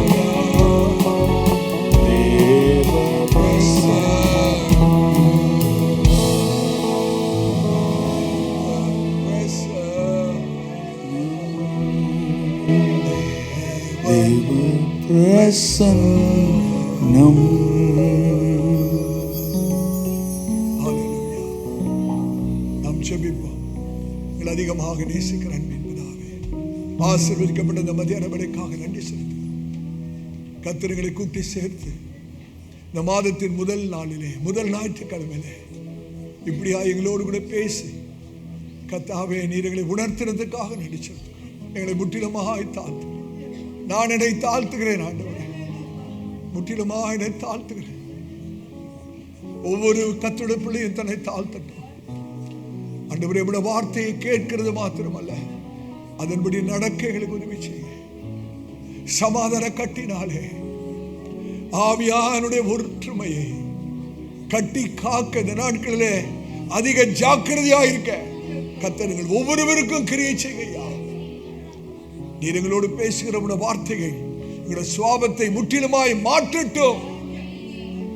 நாங்கள் உலகத்தாரை போல அல்ல, உடைய பார்வையிலே விசேஷத்தவர்களாய் எங்களை மாற்றும். கூடி வந்த சபையாரை ஆசீர்வதியும். உடைய தயவுள்ள நல்ல கரம் ஒவ்வொரு மீதும் தங்கட்டும் ஆண்டவரே. உடைய பிரியாத உடைய பிரசனத்தோடு கூட கலைந்து போக கர்த்தர் கிருபை செய்யும். நாங்கள் சிறுக வேணும், நீங்க பெருக வேணும். எல்லா கனத்துதி மகிமையாவுக்கு ஒருவருக்கே செலுத்தும். இயேசு கிறிஸ்துவின் நாமத்தில் ஜெபம் கேளும் நல்ல பிதாவே, ஆமென். நம்முடைய கர்த்தராகிய இயேசு கிறிஸ்துவின் கிருபையும் பிதாவின் அன்பும் பரிசுத்த ஆவியினுடைய அன்யோன்ய ஐக்கியமும் நம் அனைவரோடு கூட இன்றும் என்றும் சீக்கிரமாய் வரப்போகிற ஆண்டவராகிய இயேசு கிறிஸ்துவின் வருகை பரிதம் இருப்பதாக. ஆமென், ஆமென், ஆமென். கர்த்தர் உங்களை ஆசீர்வதிப்பார். கர்த்தர் உங்களோடு கூட இருப்பார். இன்று பிரசங்கிக்கப்பட்ட கர்த்தருடைய வார்த்தையினால் நீங்கள் ஆசீர்வதிக்கப்பட்டு இருப்பீர்கள் என்று நம்புகிறோம். நமது திருச்சபையின் ஞாயிறு ஆராதனை நேரங்கள்: ஆங்கில ஆராதனை காலை 7 மணிக்கு நடைபெறும். தமிழ் ஆராதனை காலை 10:30 மணிக்கு நடைபெறும். இருமொழி வேத பாடம் மாலை 6 மணிக்கு நடைபெறும். நம் திருச்சபையின் விலாசம்: அப்போஸ்தல கிறிஸ்தவ சபை, பெரம்பூர் ஊழியங்கள், 74 வல்லாடு தெரு, அகரம், சென்னை 6,82,000. தனிப்பட்ட ஜெபத்திற்கு தொடர்பு கொள்ள வேண்டிய அலைபேசி எண்கள் 9566262203 மற்றும் ஒரு எண் 9551648083. மேலும் ஒரு எண் 9941447894. நமது திருச்சபையின் தொலைபேசி எண் 0441508155. மேலும் மற்ற பிரசங்கங்களுக்கு நமது யூடியூப் சேனலான ஏசிஏ பெரம்பூர் மினிஸ்ட்ரீஸை அணுகவும். நமது திருச்சபையின் வலைதள முகம் www.acaperambourministries.org. தேவன் உங்களை ஆசீர்வதிப்பாராக. ஆமென்.